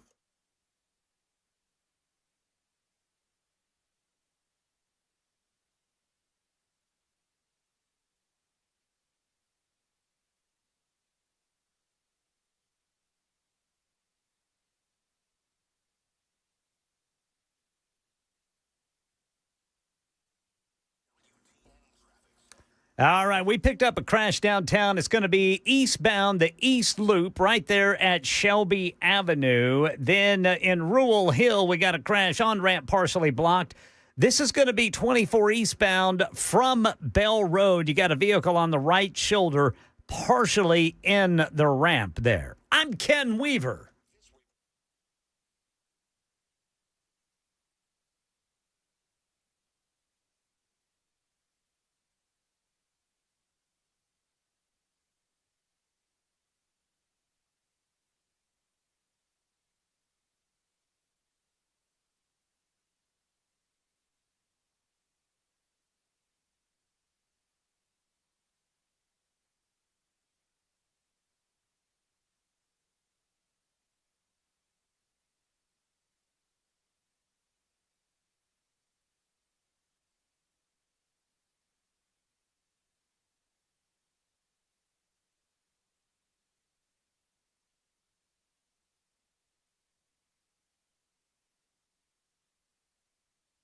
Man, I got a brand new sponsor to this Matt Murphy radio show, and it's Contours LLC. And I'm so pleased to tell you about my experience earlier this week, right?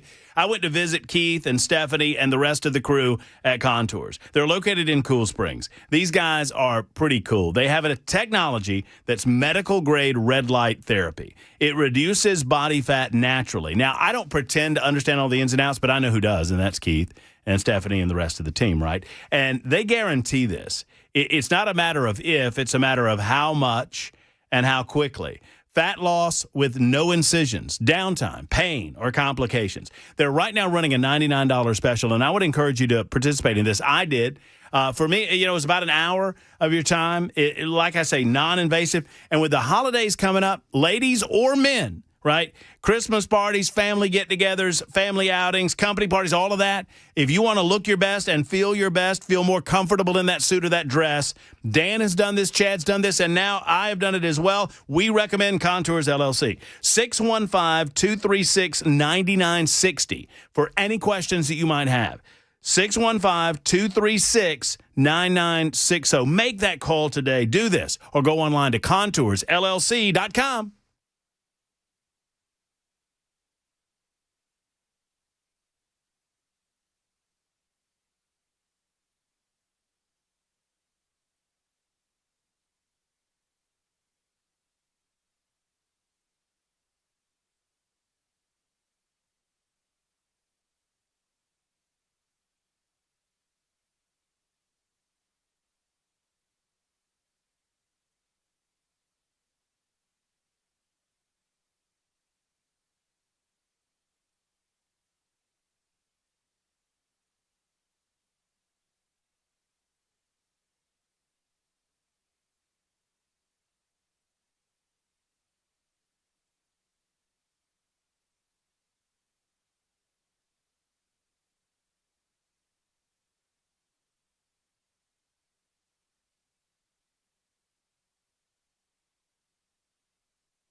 All right, folks, so you're thinking about holiday parties. It's that time of year, right? If you're a decision maker in where you go to your holiday party, in other words, how to schedule that thing, might I recommend the Glock store? Now, you might be thinking, Murphy, what are you talking about? The Glock store is a gun store. It's got a retail shop. They've got a manufacturing division. They've got those shooting rooms.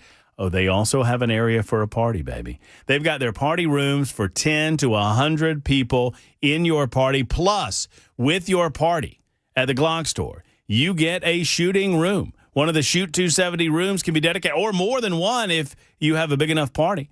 But a room with an instructor can be yours if you schedule that holiday party, and you need to go ahead and make that happen because these dates fill up very quickly. It is a unique and different way to celebrate with your office or your group of family or friends with a holiday party at the Glock store. Once again, did you know that you could go full auto? You can have that as an option. Oh, yeah.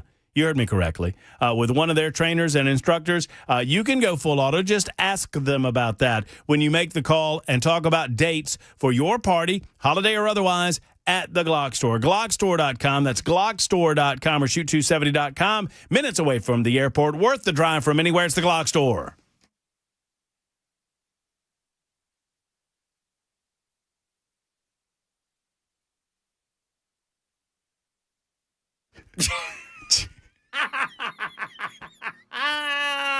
What is...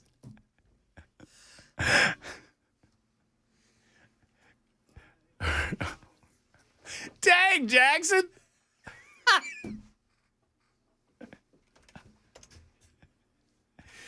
You bleeding orange, aren't you? A little bit, brother. Y'all need to call up and help Jackson out here because I don't know what to tell him. I mean, what Johnny Garrett, graduate of the University of Tennessee, were his words of any solace to you, Jackson? Oh, nothing's of solace today. Man, I'm worried about Ken. I'm worried about him. Me too. Now man. that they've lost that, what's his name? Vinny Testaverde or whatever his name is. They've lost that coach. Don't turn my mic off. Is that not his, is that not his name? No, sir. It is not. That's 50. I can't remember it, Jackson. I'm not. Oh, it's Tony. Tony Testaverde. Tony Testaverde. Going out to San Francisco. Ken's really yucking it up back there for somebody who's 2 weeks away. Uh-oh. Guarantee you he'll be a football fan then, won't he? Football. Well, I'm sorry for your loss, Jackson. That's all I can tell you. I wish there were words of comfort that I could provide to you. Brother Jackson, you got to be like your athletic director, Danny White, who says this is not something to be sad about, something to be proud about. That's exactly right. Tony Vitello brought unprecedented success to the Tennessee Vols baseball program, and he's being rewarded for it. He's making history. The first college baseball coach to go directly to the big league. History. As a manager. Yeah, cool. Joe Young, buck up, Jackson. I'm a lifelong Titan. I've been through so much pain. I like them too.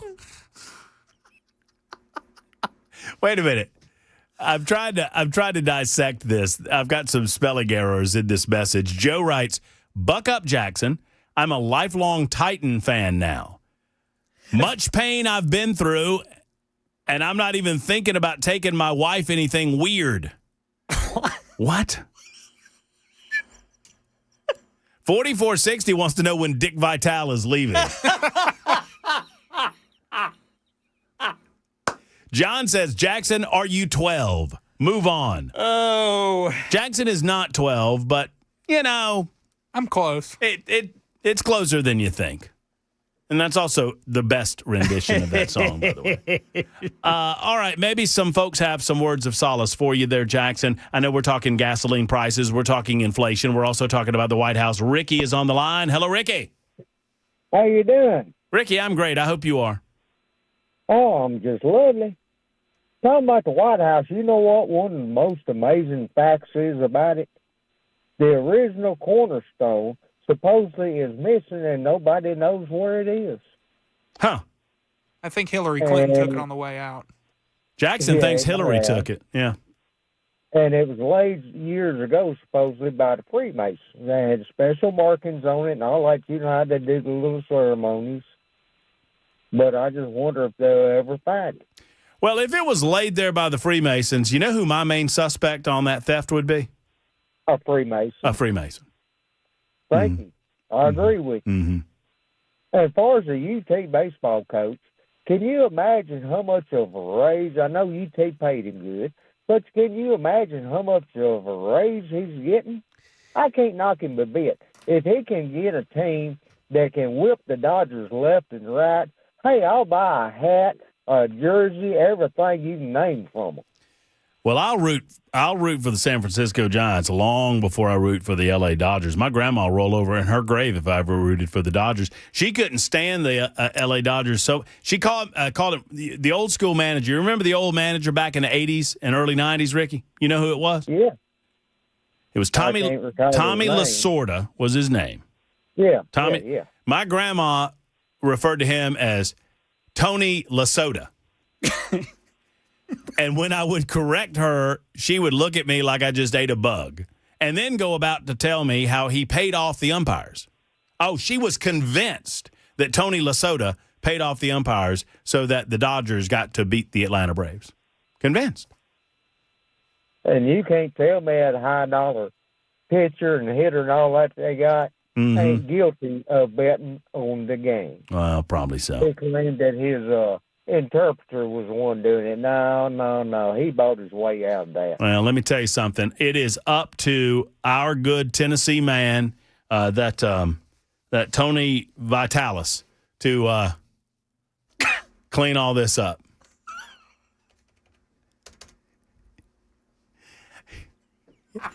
Ken, can you and I talk for a second? Yes. We're just having a little fun.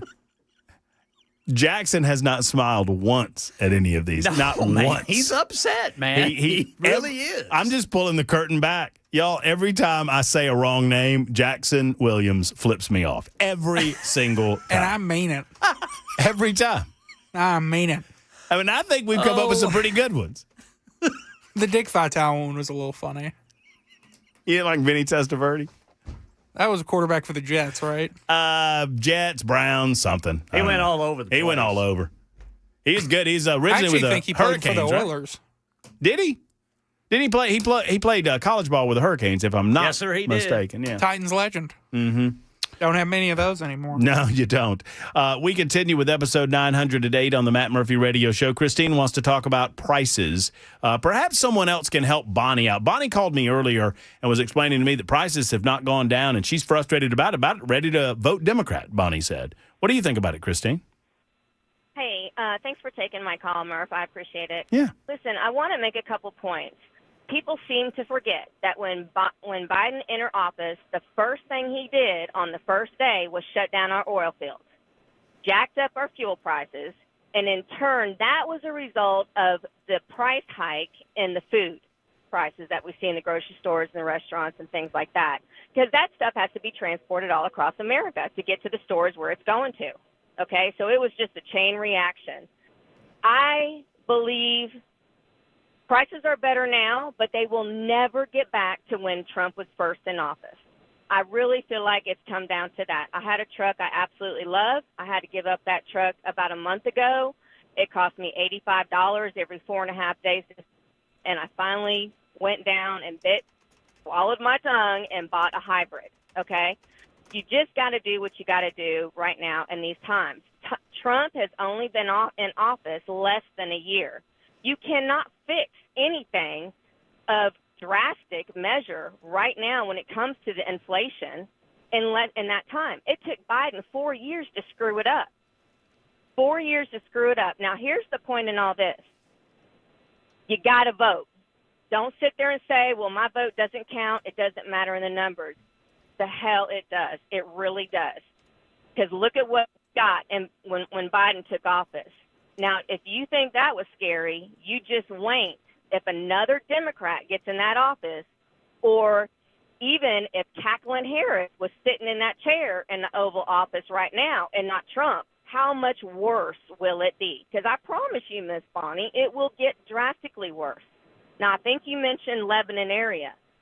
If you're smart and do some research, and the people will tell you that live there for many years, like myself, you can find deals out there. You go to that food land down the road from the ag center at the farm, the state fairgrounds. He runs deals. He gets deals. Then you go to that other market that's over there by Lowe's, and they've got deals on other types of groceries. You just got to hunt them down and work for it. And you're right. I mean, the waitress was right. You wanted a different drink. That's going to charge you a whole new amount, the $3.50. That's ridiculous to charge. You could go down there to the grocery store and buy it for 89 cents for, what is it, a 2-liter or whatever they call that nowadays. But you just got to be smart about it. But, Miss Bonnie, do not give up on the Republican Party. Well, and I feel like you're throwing the baby out with the bathwater if you start talking about voting Democrat. I mean, Democrats are however you think Trump has done. Even if you believe, and I agree with you, Christine, that I think you've got to give the man time on these price things. I mean, this is the economy is a huge ship, and it takes a long time to get it turned around. But and look, Donald Trump has not gotten inflation down. And thank you, Christine, for the call. And I'm going to let you go. Donald Trump's not gotten inflation down as quickly as he potentially could have because of tariffs. But Donald Trump is not using tariffs as a measure by which he brings in money from foreign governments or from the tax-paying citizens themselves, depending on the case-by-case basis of the tariff. What Donald Trump is using, he's using tariffs as leverage tools to negotiate better deals. And in doing so, he understands naturally that he's going to keep inflation a little higher than it could be. He is not going to allow – the economy is going to be trepidatious when it comes to Donald Trump's tariffs and tariff policy. But he understands it's better to get this done early, to get these negotiated trade deals on the table, to get these other deals on the table, to use tariffs to eliminate foreign conflicts, etc. Part of what he did in the Middle East was just that. And as a result, he can handle economic issues on the back half of the first half of his term, or even in the second half of his term after the 2026 midterm elections. So I hope that makes sense. Great call from Christine. Super Talk 99.7 WTN will continue updating you on everything going on today. Breaking news out of Knoxville. Dick Viagra has been let go as the head coach.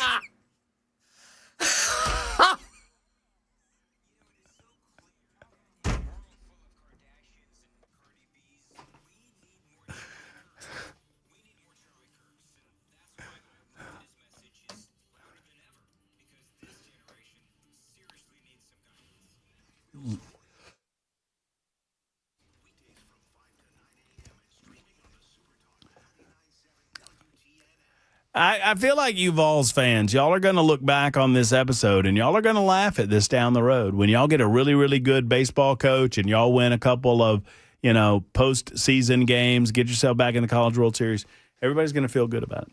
Until then, if you have any complaints and you want to go to your email to offer those complaints, is your email working properly? If it's not, then you're probably more frustrated than you were before at me, and maybe you want to take that out on me. But might I offer you a solution? Get with Alpha and Omega Computer Consultation. Alpha and Omega can help solve any and all of those email problems or any IT issue that you might have in your workplace, in your small business. They handle it. Look, if you're in business, you're probably trying to sell things. Maybe you're trying to sell a widget or you're trying to sell something. You don't need to think about your computers constantly. You don't need to think about cybersecurity. You don't need to think about ransomware. Although these are realities that you have to deal with in 2025, you don't need to think about them because, frankly, you've got Alpha and Omega on your team, and they're the best. Middle Tennessee's best in the business when it comes to customized solutions grounded in industry best practices. It's what they do at Alpha and Omega. For anything computer relationship in your business, I'm talking about IT issues, internet, printers, you name it, they do it at Alpha and Omega. ANO.net, that's A&O.net, or call 615-784-0096, 784-0096 for Alpha and Omega.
One Middle Tennessee county has just broken ground on its first tornado siren, and more sirens are to come. We'll tell you about it at 5 on Super Talk 99.7 WTN.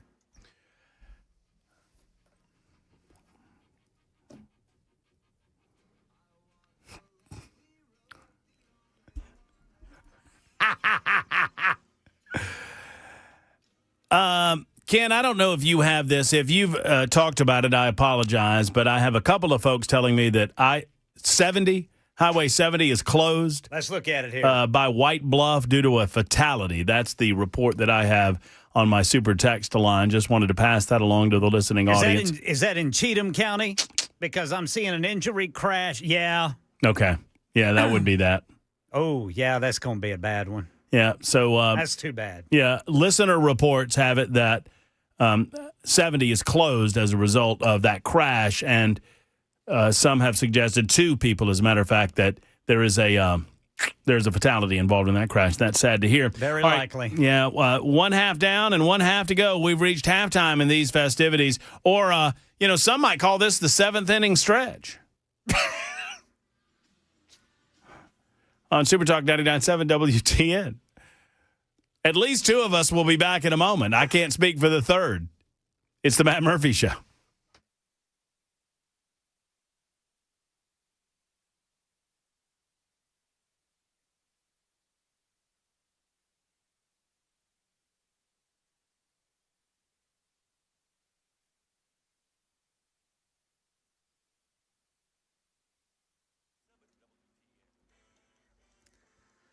I'm Ken Weaver with your top stories. Full forecast, traffic updates in 5 minutes. Murray County has broken ground on its first tornado siren. Channel 4 says it's a major step toward improving severe weather safety after last year's deadly storm. Brendan Tierney says county officials plan to install 7 sirens in rural areas, while Columbia will add 12 more thanks to a state grant. Parks, schools, and busy shopping areas highlight Murray County's first warning system. Crews are going to work over the next 4 to 6 weeks to get all of the tornado sirens installed. Each siren costs around $45,000, with a total of $350,000 allocated for the project. Right now in Tennessee, sends that out to left field. If it's fair, it's gone. It is gone. Tony Vitello leaving Tennessee to become the new manager of the San Francisco Giants, making history as the first college coach to jump straight to the big leagues in a managerial role. UT Athletic Director Danny White says Vols Nation should be proud. So I think it's a testament to obviously Tony, but everybody that's ever played for him, coached for him, our fans that have supported the program. We've had an unprecedented run of success. Vitello led the Vols to their first national title. He compiled over 340 wins in 8 seasons. During that time, Vols baseball went from a budget of $3.5 million to more than $14 million today. Frank Anderson has been named interim head coach of Tennessee baseball for now. It's Christmas break, not winter break in Sumner County. That's what the school board voted after some debate last night. This is school board member Stephen King. This needs to be called Christmas break because that is what it is, and everyone knows that's what it is. It's the reason there is a break in the first place because of Christmas. Well, the term had been winter break for about 30 years until it was changed to Christmas break last year, and some board members, like Wade Evans, expressed regret over last year's decision, citing what he says was a lack of public input and concerns about hurting the feelings of people of other faiths. Last year was brought up as an amendment. We voted on it with no public input and no chance to hear from our constituents. I'm sorry, but we did a bad job as a board. Well, a compromise proposal to label it Christmas/winter break was introduced, but that ultimately failed. So it's going to be Christmas break for at least one more year. That's the latest news. Traffic and weather next. I'm Ken Weaver, WTN News.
All right, downtown going eastbound on the East Loop. We got a crash blocking the right lane right there at Shelby Avenue. Kingston Springs, Cheatham County. There's an injury crash there. Highway 70 just west of Butterworth Road. Police there saying this is an entrapment injury crash, indicating it's pretty serious. Rowell Hill, we got a crash on-ramp partially blocked, 24 eastbound from Bell Road. I'm Ken Weaver.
Super Talk 99.7 WTN, getting back to your telephone calls momentarily. We're halfway home on the Matt Murphy Show. Thank you for being with us. It's about 7 minutes after 5 o'clock. If you're just jumping in your automobile, leaving your place of business, heading on home, we'll get you there safely and as swiftly as humanly possible, as best as we possibly can, by informing you as to what's going on the roadways, etc., and letting you, vent a little bit about frustrations that you might have about today's events, breaking news coming out of Tennessee, out of the United States of America, around the globe. We'll catch you up with all of that stuff and hopefully put a little smile on your face a little bit later on this hour with nincompoops in the news. Speaking of nincompoops, I don't know if you've heard the news that Tony Iamaleava has left. Ken, I'm proud of that one because I couldn't. It's the first time you've ever pronounced it correctly. Hey, Cameron. Cameron Smith's with us. Yes, I am. What's going on? Oh, great. Now Bammer's in here. It's okay. I'm sorry for your loss. By the way, I don't mean to interrupt your segment, Cameron. That's fine.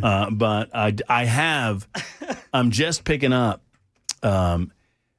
the first press conference. Tony Montana has now landed in San Francisco, and he's Antonio Montana. Okay, his first press What conference. you call yourself? Where'd you learn to speak the English, Tony? In a school. And my father, he was from the United States. Just like you know.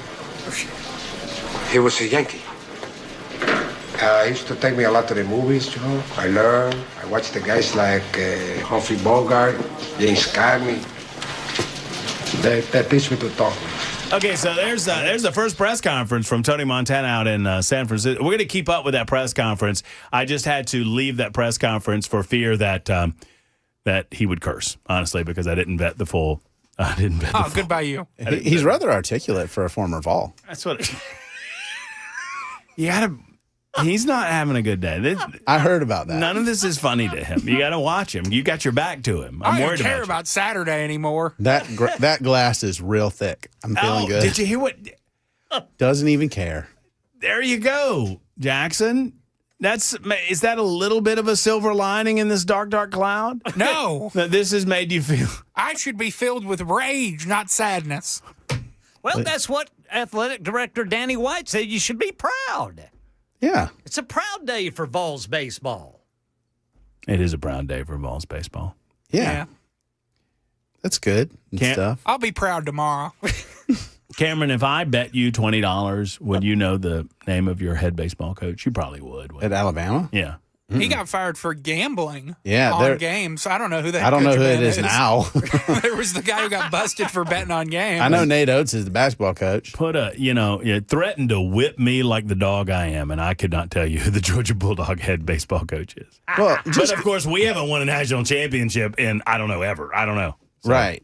I like baseball a lot. I mean, in Tuscaloosa, the baseball stadium shares the parking lot with the law school. And so, after class, a nice day, Go over and watch a ball game. Yeah, like that's nice. It's fun, but it's not like religious like college football. Mm-hmm. Yeah. Watching college baseball is very similar to me to watching minor league baseball. Where I'm there, I'm having a good time, I'm having a hot dog, we're socializing. In person. Yeah, in person. Yeah, I just 100%. Yeah, I've never been able to get behind televised baseball. Like I think television is killing baseball. Yeah, it's not that exciting. College baseball is. I like college baseball. Ken, you know what I can't. Hits. Yeah, but you know what I can't handle, Ken? What's that? Bing, bing, bing. But here's the problem. I can't stand it. It's Bing and then like 10 minutes for another Bing. And I'm like, guys, this is slow. Not with Vitello's heyday. Mm. They've got the clock in the NCAA, don't they, Jackson? Yeah, 20-second. Yeah. It's so much better now.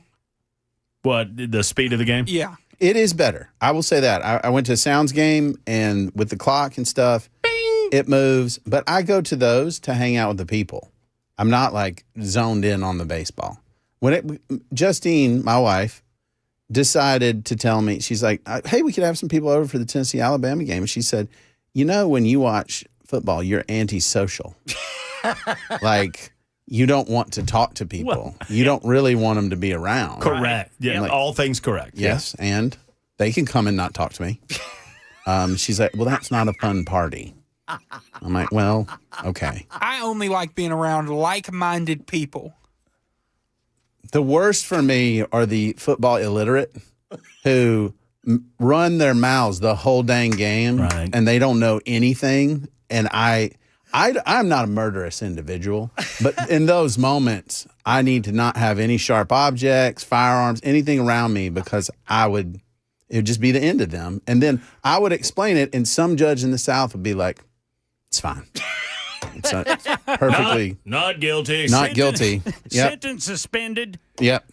So you mean people that like don't understand the rules of the game? Yeah, or they act like an offensive or defensive coordinator, and I'm not asking for a lot, right? Like, I'm just know basic concepts, understand some formations, like know the basics. What's holding? Well, that's the other.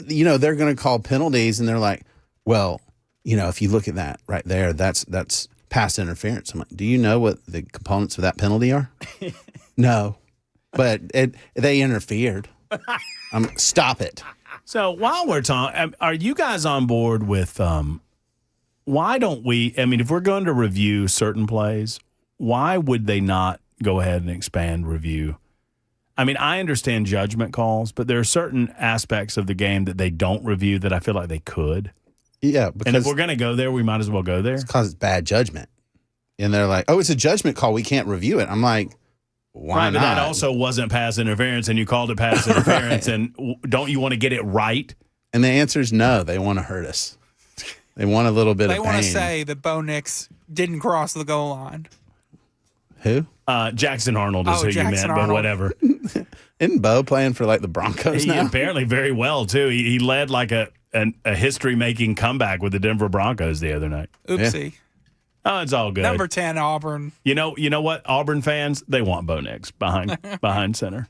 Although Auburn fans said the nastiest things about that man. They rhymed his last name, and it was not very pleasant. But I'm telling Auburn fans right now are ready to jump. You think he's sad? At least they're winning games.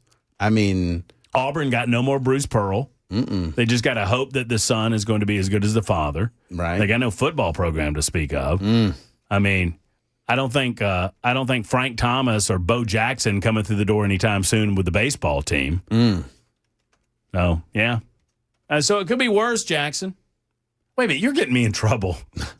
I try. I was about to say it could be worse. You could be an Auburn fan, but I got people. Man. You see how you need to be quiet. You see how I've baited you into these things. And I'm standing in the corner going, "How did I get over here?" Mm-hmm. What do you make of the government shutdown, Cameron? Well, it's closed. Mm-hmm. That's about it. We feeling any pain right now? So, actually, yes. I had a business deal that I couldn't proceed on because the funding, it was a government contract. And so the funding could not move because there was nobody employed to move it. But, is that like as much pain as the folks who that's their job? No, of course not. Service members not getting paid? No. But I mean, at some point, somebody's got to say, you guys are just dumb. Like, you're not even asking. This isn't some like severe spending cut. It is Joe Biden spending levels, and Democrats are like, not enough for us. And I get it. They love the Affordable Care Act. But when they talk about it, they sound ridiculous because they're like, well, premiums are going to explode like 4 times. And I'm like, wait a minute. So you're telling me that the subsidies are covering 3/4 of the cost? Well, that means that we still have a huge problem because you're just burning money and you have not solved the problem and your beloved program is terrible. And so, no, I mean, I think they lose this one because Republicans, for once, are not asking anything insane. They're just sort of like, I don't want to redo a entitlement program. Biden spending levels. We just want to keep the government open while we figure out what our budgets are going to be for next year. And while we do that, we'll negotiate with you.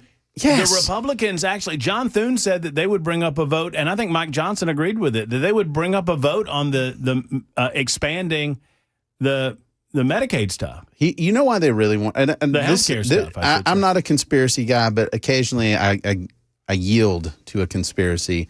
And this one is, I don't think they want the government. I don't think Democrats want the government open because of who's in the executive branch.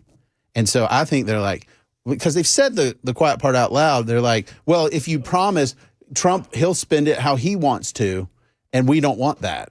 And to which we're basically getting back, you don't like that he's president, and so you're going to keep the government shut down until when? Yeah, y'all seem to like democracy a lot until you lose.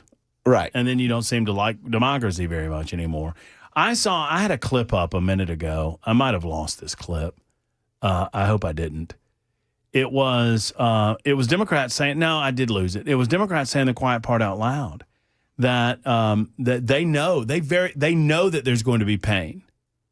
They know that eventually those that work within the government, those that depend on certain government services, are going to feel pain, and they don't care. Well, I think it's a worthwhile pain. They're trying to convince these people if we're in this together. I'm like, but you're still getting paid, right? I mean, yeah. And that to me is, I would not want them. I mean, I'll put it this way. I have been a government employee. I would not want them saying on my behalf, it's worth it, because I don't think it is. And there are now I would have to guess that a lot of federal government employees are Democrats, but I don't know the breakdown. I know there's Republicans in there because I know them. All right, I found it. Give me a little, if you can give me some video over there, Jackson. I don't know if you can. This is Democrat Catherine Clark speaking to a reporter in Washington, D.C., about what they expect out of the government shutdown. Just listen to this. I mean, shutdowns are terrible. And of course, there will be, families that are going to suffer. We take that responsibility very seriously. But it is one of the few leveraged times we have. I think it's a very important clip. We know that families are going to suffer. We take that responsibility, underline that word. So she's taking the responsibility for it. So I don't think anyone is now denying the fact that it's Democrats that's keeping the government shut down. Republicans want to open it back up, at least for, the next several weeks. And Democrats do not want to do that because they do. Yes, the healthcare piece is a part of it, like you mentioned, but I think it's also trying to roll back a lot of the provisions of what a duly elected Congress just passed and what a president just signed in the BBB. They want, Corporation for Public Broadcasting to get their funding back. They want all of these things that happened in July. They want to roll those back because that's what they want. Yes. And it drives me nuts because I take that back. It doesn't actually drive me nuts at all because they're taking themselves hostage and calling it leverage. Most Republicans are perfectly fine saying, okay, we're just asking for a short-term CR. You can open the government or not. But most Republicans are not getting pressure from their constituents in any meaningful way of, you must open up government. This is a tragedy. I mean, most of us are sort of like, I mean, is it though? I mean, is it awful? I mean, we can talk about certain aspects of this that are bad or could be bad, and that's all. That's fine. I get that. But Trump's reaction thus far has been a very different one from previous presidents, and that's, hey, we were. I mean, it's funny if you think about it. We were just talking about this. We were just talking about cutting government. This is awesome. So this will give us a kind of a head start on all of that. Figure out, you've just carved out who's essential and who's not essential. Let's talk about these non-essential employees, and let's make a list of those and see what's up. Yeah. And I mean, so for me, I would, if I'm Republicans, I'm constantly putting up a bill to pay our troops. Like I am, hey, we're going to do this. We want to do this. You got to stop it. Democrats, you block it in the Senate. And I am, putting it all over the internet every time you block a bill to fund the troops. Because once you fund the defense personnel, then a lot of the other stuff kind of falls into place. Yeah. I mean, it really puts the pressure on solely on Democrats in that regard. And the only groups, to my understanding, that are not going to get paid or made whole are contractors. But they're only not going to get paid during that period of time where they're not providing work product. And they're not providing work product because the government shut down. And I have a hard time not saying, well, that's how it should be. You shouldn't get paid for work that you did not do during a time where, and I understand that it was through no fault of your own. Well, my take on it is that if you do this, you say that with contractors, like I get it, they're not employees. But why is it better for it to be employees? I mean, they're not doing any work. Now, they may be, I agree, wringing their hands and upset about it, and I get it. But, there's literally a law that says we have to give you back pay when we open back up. Yep. And so... And you'll get your money. I think and not to interrupt you, most of these people, Cameron, in the real world, most of these folks are looking at this, and they're calling their mortgage companies. They're making some calls, and I promise you, y'all tell me... If you make a call and you say, I work for the government, I'm not getting paid because of the government shutdown. If your mortgage company says, go pound sand, we're foreclosing on your house or whatever. Give me a call. I would love to highlight that jackass that said that to you. Yeah. Because I don't believe those people exist. I think those companies and credit card companies, I looked at my credit card statement the other day and there was a little thing, there was a little banner across the top of it online that said, if you've been impacted by the government shutdown, please let us know and we'll work with you. Right? Yeah. So I think for the most part in the real world, companies recognize that people need some help and they're going to give them a little help. And they also see the law that says you're going to get paid back. I mean, right, so they know that eventually they're going to get their money. And that's one, I don't love shutdowns because they don't save money and they are just annoying and they cause all this chaos. But if we can have a conversation about essential employees and say what we should and shouldn't do and we actually save money, let's do it. All right, quick timeout, 24 after the hour. We'll get to your calls momentarily. Dan and Mike and Jody, each of you. Hey, Jody wants to talk about tariffs, our favorite subject. You know how much we love talking about tariffs. Plus, all of the latest from Ken Weaver in the Super Talk 99.7 WTN newsroom about Vince Lombardi leaving and going to the San Francisco Giants. That is up next on Super Talk 99.7 WTN.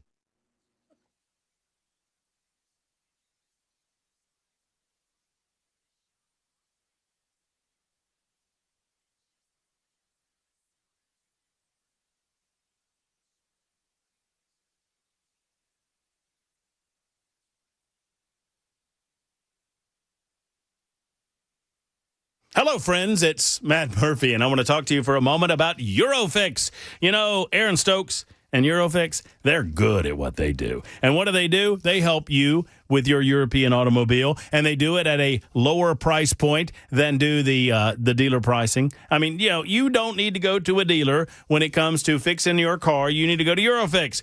If you want a place where European auto repair doesn't really feel like European auto repair, Eurofix is your place. It's not your typical greasy garage either. Waiting rooms are clean and comfortable, inviting. Service areas are spotless.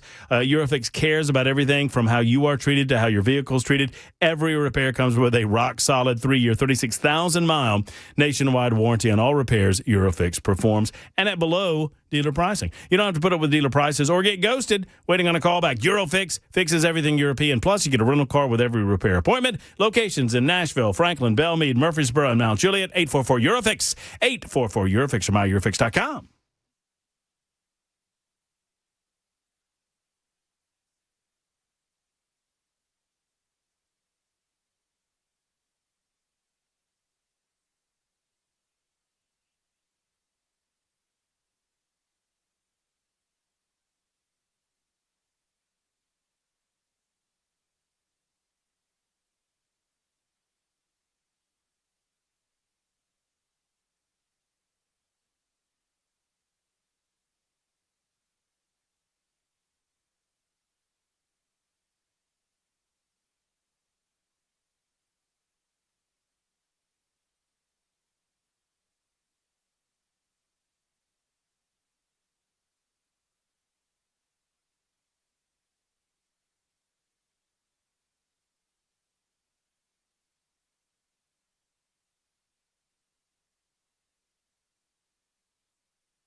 I'm Ken Weaver with your top stories. Full forecast and traffic coming up in 5 minutes. Tennessee leaders calling for fully funding another layer of school security. Here's Channel 4's Joylyn Bukovac. Advocates with Make Our Schools Safe Tennessee joined with lawmakers today right here at the state capitol, pushing for more safety enhancements. They're wanting to see Alyssa's Law fully funded, which is expected to take about $16,000 per school, according to lawmakers. Yeah, the goal is to equip every public elementary and secondary school building with silent panic alarms that are directly linked to local law enforcement that allows for rapid response during emergencies such as active shooter situations.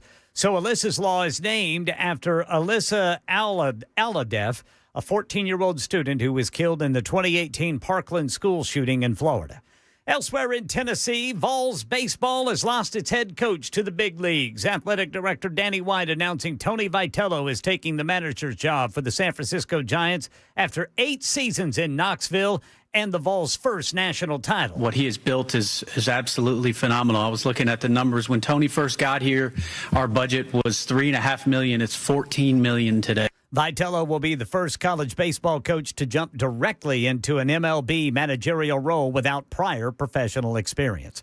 Here in Nashville, the construction workers charged with unlawful photography at the Nashville Yards Creative Office Tower construction site on Church Street.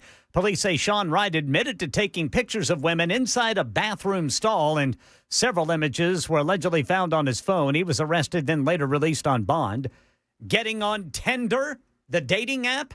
Get ready to have your face scanned, says ABC's Chuck Severson. It's a first. Match Group, which owns Tinder, announcing the U.S. rollout of Face Check TM, a first-of-its-kind facial verification feature that helps confirm users are real and match their profile photos. Face Check is now required for all new users in 7 countries and the state of California and will roll out to additional U.S. states in the coming months. New members take a short video selfie within the app. If the system confirms the person is real and matches profile photos, it issues a badge signaling to others they're legit. That's the latest news. Traffic and weather next. I'm Ken Weaver, WTN News.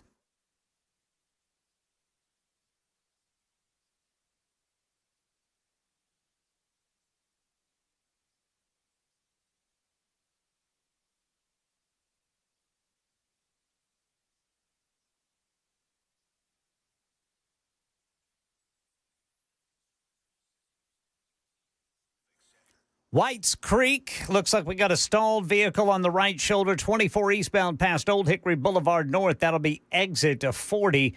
And then in Kingston Springs, Cheatham County, got a serious injury accident, Highway 70 just west of Butterworth Road. Highway Patrol is reporting someone is trapped in the wreckage there. And looking here, east and westbound of 40 in between the downtown split and the eastern split, you're coming to complete stops at times. Same goes for eastbound 440 over to 24, and then westbound 440 up to 40. I'm Ken Weaver.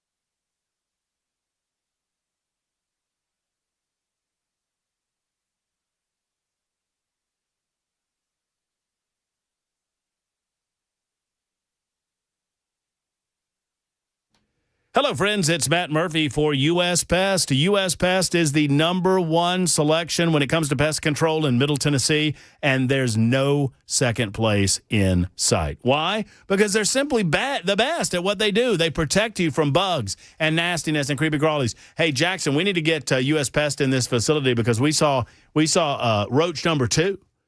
You were there, Jackson. When that's not the same roach. That's a second roach. And if there's 2 roaches, there's going to be 200 or even more in the walls and whatnot. And U.S. Pest can handle it, man. They will solve your roach problem with a free inspection, first and foremost, at your residence. And after inspection, they will talk to you about what they can do for you. They'll come back on a monthly basis. And, oh, by the way, just because it's getting cool outside, don't think that your bug problems have gone away. They most certainly have not. Full-service pest control, termite protection, and crawl space service available for you throughout the winter months at U.S. Pest. And you need that because they're coming in your house, they're taking advantage of your warmth and your food, and you don't need that in your life. 590-1260, 590-1260, or online at uspest.com.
Oh.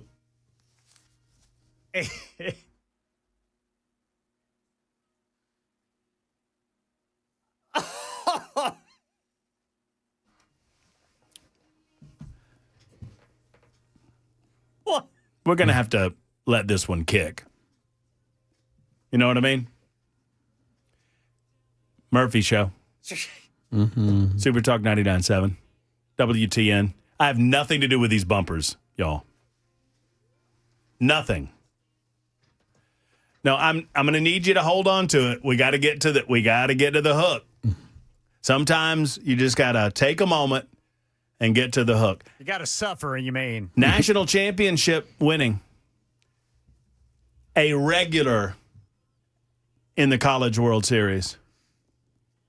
Looked up by everyone across the great state of Tennessee. Absolutely. And when you're also known as the fourth-ranked opponent defeated, that works too. Cameron, be nice to Tennessee Volunteer. I'm getting spillover. I'm getting splatter on me right now on the super text line and on the chat because of you. I'm getting splatter because of you, and I don't need it. Thank you very much. Y'all need to be getting on to Ken Weaver. Y'all are getting on me on the chat line, on the YouTube chat.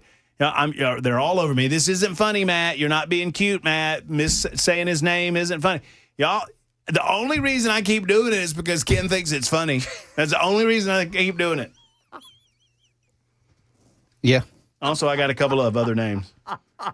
I just... Tommy Vegas. That's a pretty good one. Tommy Vegas. That's a great character. That'd be a good name. I should write about that. Tommy Vegas. The only person that doesn't find anything about this amusing, well, there's several of you on the chat line and several of you on the super text line, but the one that I'm looking at, yes, I know I'm number one. Thank you very much.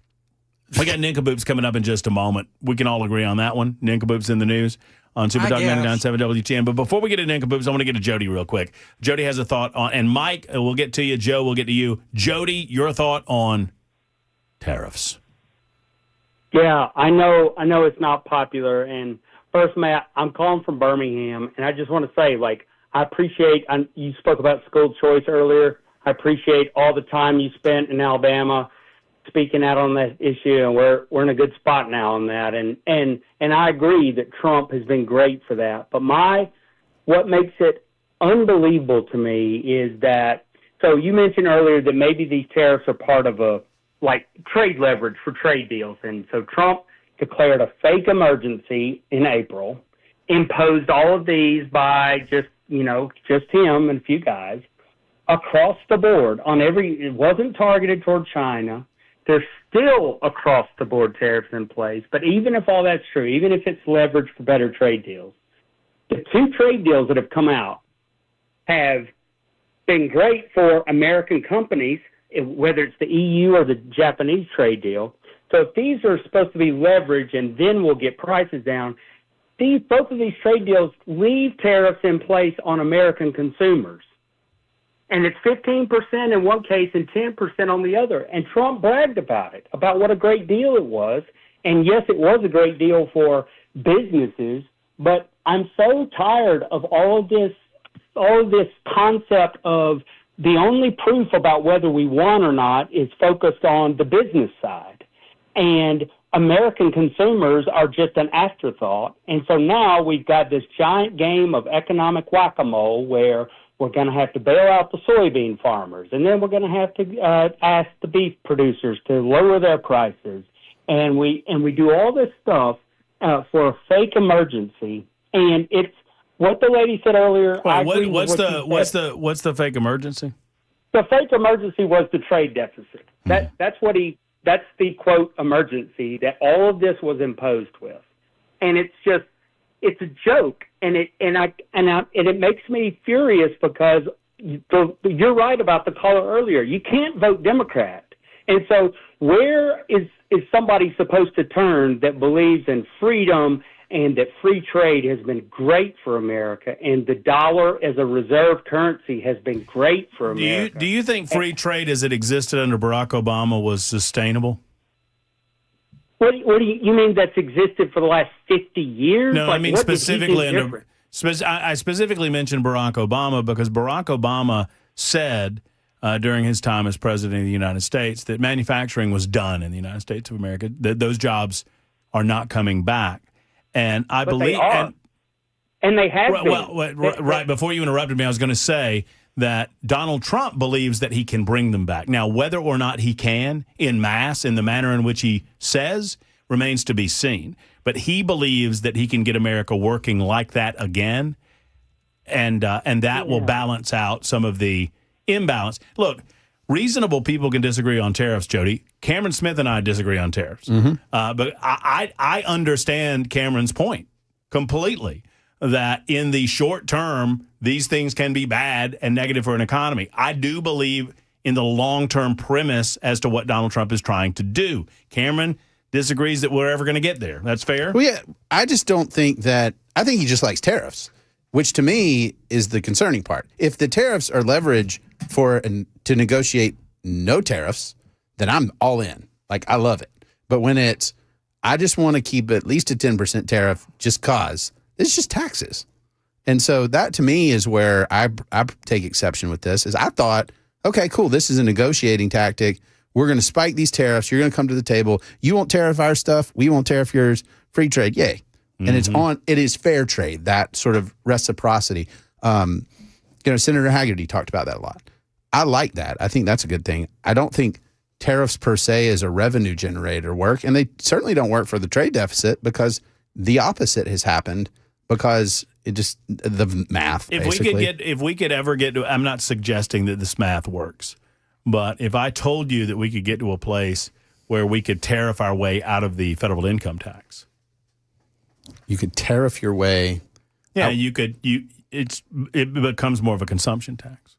So actually, and this is why that I'm more in favor of that form of taxation than a form of taxation that involves earning potential. Or yeah, I mean, I live in Tennessee. I don't like income taxes. I certainly don't like federal income taxes. But as a revenue stream, the problem is that it becomes a declining revenue stream because it's an easy one for people to pivot out of. I agree. Which is why I said I don't think the math works on it quite as it should because of the size of the federal government and the bloated federal government. All right, before we get too far down the road of tariff talk, let's get into the nincompoops in the news on Super Talk 99.7 WTN. Oh, boy. Here we go. Goodbye. Oh, dear. Okie dokie. All right, the big nincompoop of the day. There we go. The big nincompoop of the day is Jackson Williams. In the news. All right, it's time to turn our backs on the news of the day and face the nincompoops. The nincompoops in the news segment. You know what? It occurs to me that this could be your segment. If you're a business owner and you wanted to sponsor the Matt Murphy Radio Show, we don't currently have a sponsor for nincompoops in the news. If you deal with nincompoops on a regular basis, you should be a sponsor of nincompoops in the news on Super Talk 99.7 WTN. Give me a call and let me know if that's something you would want to do. Okay, that said, we got a four-way nincompoop, a series of nincompoops. And I'm going first. Why are you going first? He's Because sad. I said so. He's sad. Well, okay. I mean, I think Ken won yesterday, but, whatever. All right, Ken, you go first. Thanks, Brother Jackson. Sorry about your loss. He didn't die, y'all. He did. Anyway. Here we go. All right. Man arrested after threatening to take hostages in the hospital. Uh-oh. Madisonville, Kentucky, boys.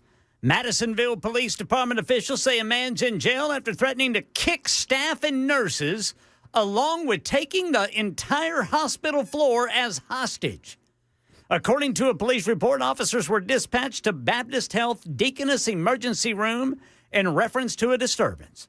Officials say officers made contact with the suspect, later identified as William Risk, who is speaking to ER staff and nurses in a, quote, aggressive manner.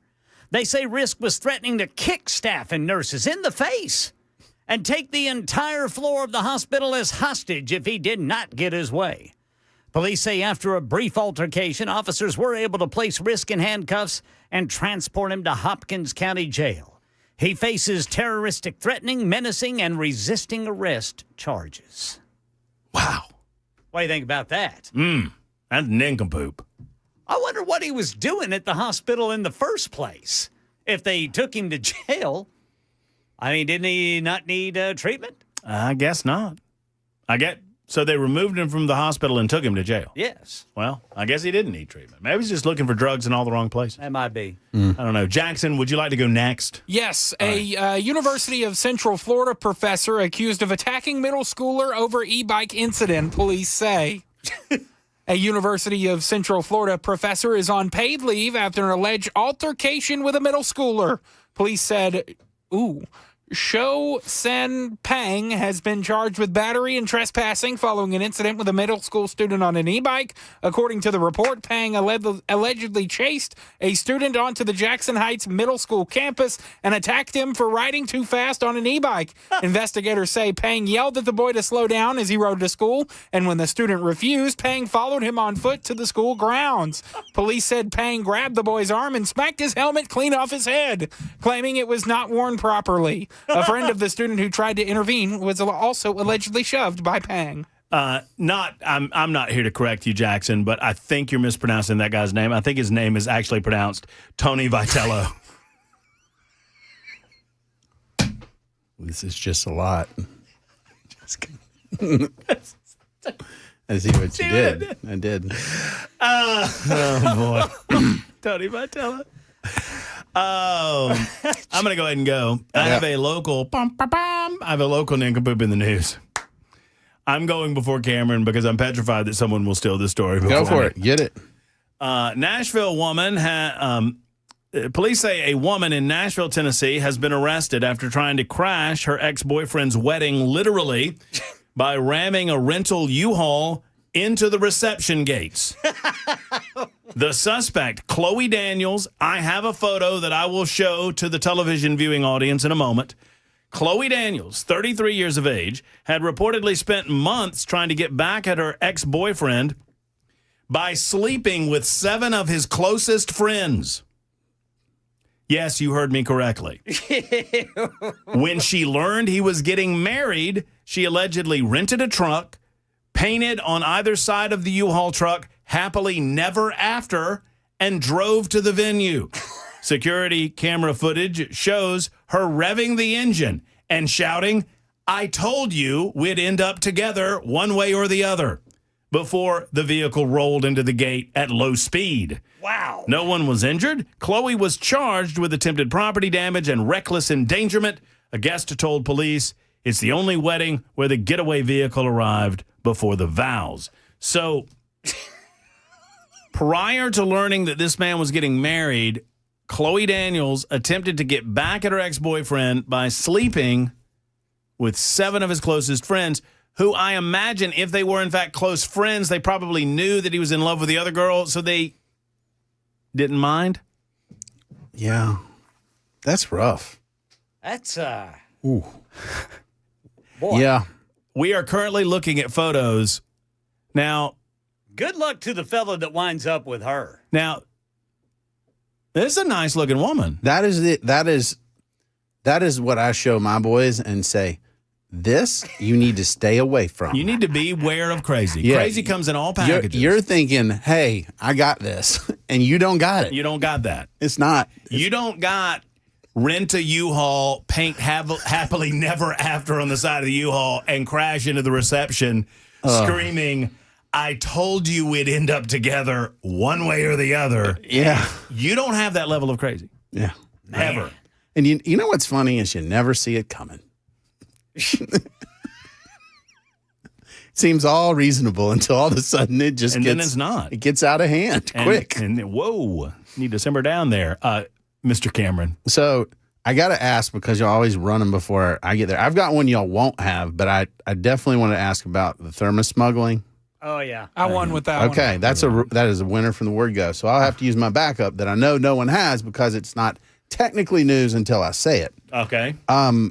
My wife and son went to lunch at Jimmy John's. I'm not going to say which Jimmy John's, but they made their order, and the individual at the checkout was just really struggling to take the order, and just kept pressing buttons and then staring at them and pressing buttons. And there was a lot of back and forth and not a lot of action. At first, the one sandwich was $23, and then she said, that's not quite right. And then it came back $15. And eventually my wife said, you know, I'm just going to swipe my card and hope I get some food. And then she sent me a copy, and she said, you know, and I'd like a cookie. Like, was part of the order. Just the cookie. You press the cookie button. It's not hard. This man. Is he having trouble? Oh, he's having a lot of trouble. He was told that there Justine, would be no math. It comes with a photo. Justine sent me a photo of the receipt. Okay, what all did she get? Let's recap. Oh, you just focus on the cookie. Okay, cookie. She got 2 sandwiches. Only one was on there. Okay. But the cookie's the first thing that's on the ticket, and she looks at it and she says, and it says, chocolate chip cookie, no mayo. And I knew that people would challenge me on that and say, this is not real. And right here, chocolate chip cookie, no mayo. We do live in Tennessee. Yeah, you know, I don't know how many of you guys out there are having the mayo on the chocolate chip cookie, but he specified none of that on that. Brother, don't knock it till you try it. I mean, you never know, right? I know.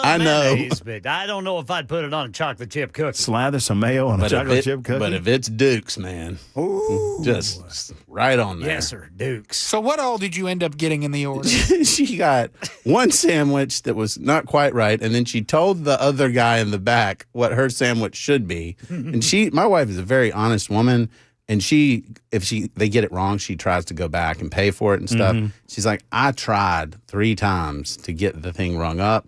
And I was afraid if I went back, I would be stealing from the restaurant or something. So I just let it lie, and I had my sandwich. So ended up being an undercharge. All right, there you go. That's how we play Nincompoops in the News. You get to vote for Cameron. You can vote for Jackson. You can vote for Ken, or you can vote for me.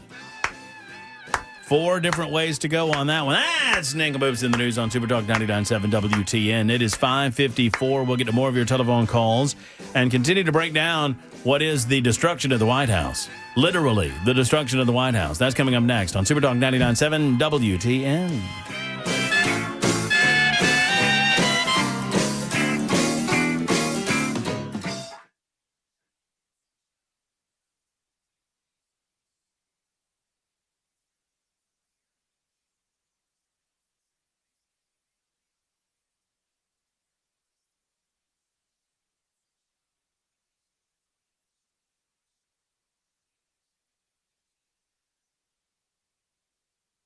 I just heard from Holly from Savory Spice. You know, Holly and David are the local owners of Savory Spice. Love these guys. They're so great at what they do. They run such a great business in Franklin. And I encourage you on the regular to go see them at Savory Spice, just off the square next to Gray's Pharmacy. But she's telling me, I mean, in addition to all of the delicious fall flavors that they already have, did you know that Pumpkin Fest is in downtown Franklin this weekend? Oh, you heard me correctly. It's Pumpkin Fest time. And at Savory Spice, if you're in and around downtown Franklin for Pumpkin Fest, stop in to Savory Spice. They have all of the pumpkin-appropriate spices. Obviously, pumpkin spice is among those. Plus, cinnamon. They've got soups. They've got all manner of different flavors of things to go in chili and stew for the fall season. And, of course, they've got all of the flavors that make fall delicious and the holidays delicious. I personally would recommend this maple syrup sprinkle that they have. That's right. You heard me correctly. Maple syrup sprinkle. Think maple syrup in a sprinkle. Okay? I mean, it's right there in the name. They also have some other delicious, the caramel salt sprinkle is so good. I mean, these things are great for your holiday treats. Go by and see them, Savory Spice, right off the square in Franklin. Tell them Matt Murphy sent you to the one and only Savory Spice.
I'm Ken Weaver with your top stories. Full forecast and traffic in 5 minutes. Channel 4's Joylyn Bukovac says state lawmakers want to fully fund Alyssa's law that puts silent panic alarms in every public school building for increased security. Senate Majority Leader Jack Johnson and Representative Ron Gant, who previously sponsored a pilot program for that law, say that they're continuing to push for more funding statewide to enhance school safety. This law would make silent panic alert systems available in every Tennessee school. That way, teachers and staff can instantly contact law enforcement in an emergency. It'd be about $16,000 per school building. The law named after Alyssa Alhadeff, a 14-year-old student who was killed in the 2018 Parkland school shooting in Florida. Elsewhere in Tennessee, UT Athletic Director Danny White with the news Vols baseball fans didn't want to hear. Tell you the news of the day. Our head baseball coach has accepted the manager position at the San Francisco Giants. So in my mind, this is not a sad day. It's a proud day. Congratulations to Tony. This is something that's never been accomplished before. Vitello, who led the Volunteers to their first national baseball championship, will be the first college baseball coach to jump directly into an MLB managerial role without prior professional experience. Frank Anderson named interim head coach of Tennessee baseball. General Motors now says it plans to let drivers take their eyes off the road while driving with help from some new technology. Here's Mike Dubusky. GM already offers Super Cruise, a technology that allows drivers to take their hands off the wheel when driving on certain roads, using a camera on the steering column to ensure drivers are still looking at the road. But now GM says starting in 2028, drivers will be able to take their eyes off the road too. Patrick George of Inside EVs says so far only California and Nevada allow for such a technology, and only in a limited capacity. How are they going to roll this out nationally? So I guess they're expecting something to change in the next 3 years. Mike Dubusky, ABC News. That is the latest news. Traffic and weather next. I'm Ken Weaver, WTN News.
West End police reporting a crash 440 westbound at exit 1. Bellevue police say there's a crash 40 westbound past exit 196.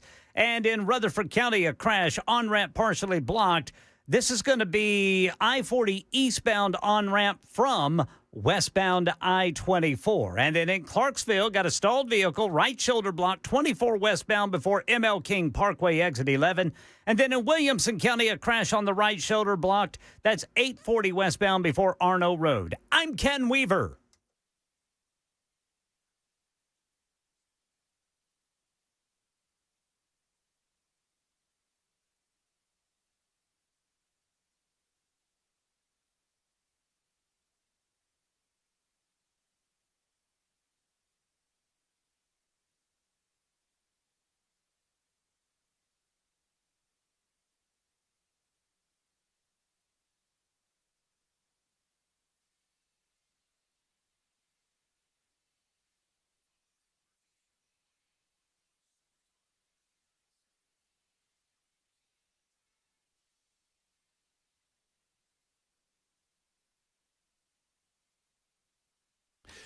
Super Talk 99.7 WTN. Hello, gang. It's the Matt Murphy Radio Show.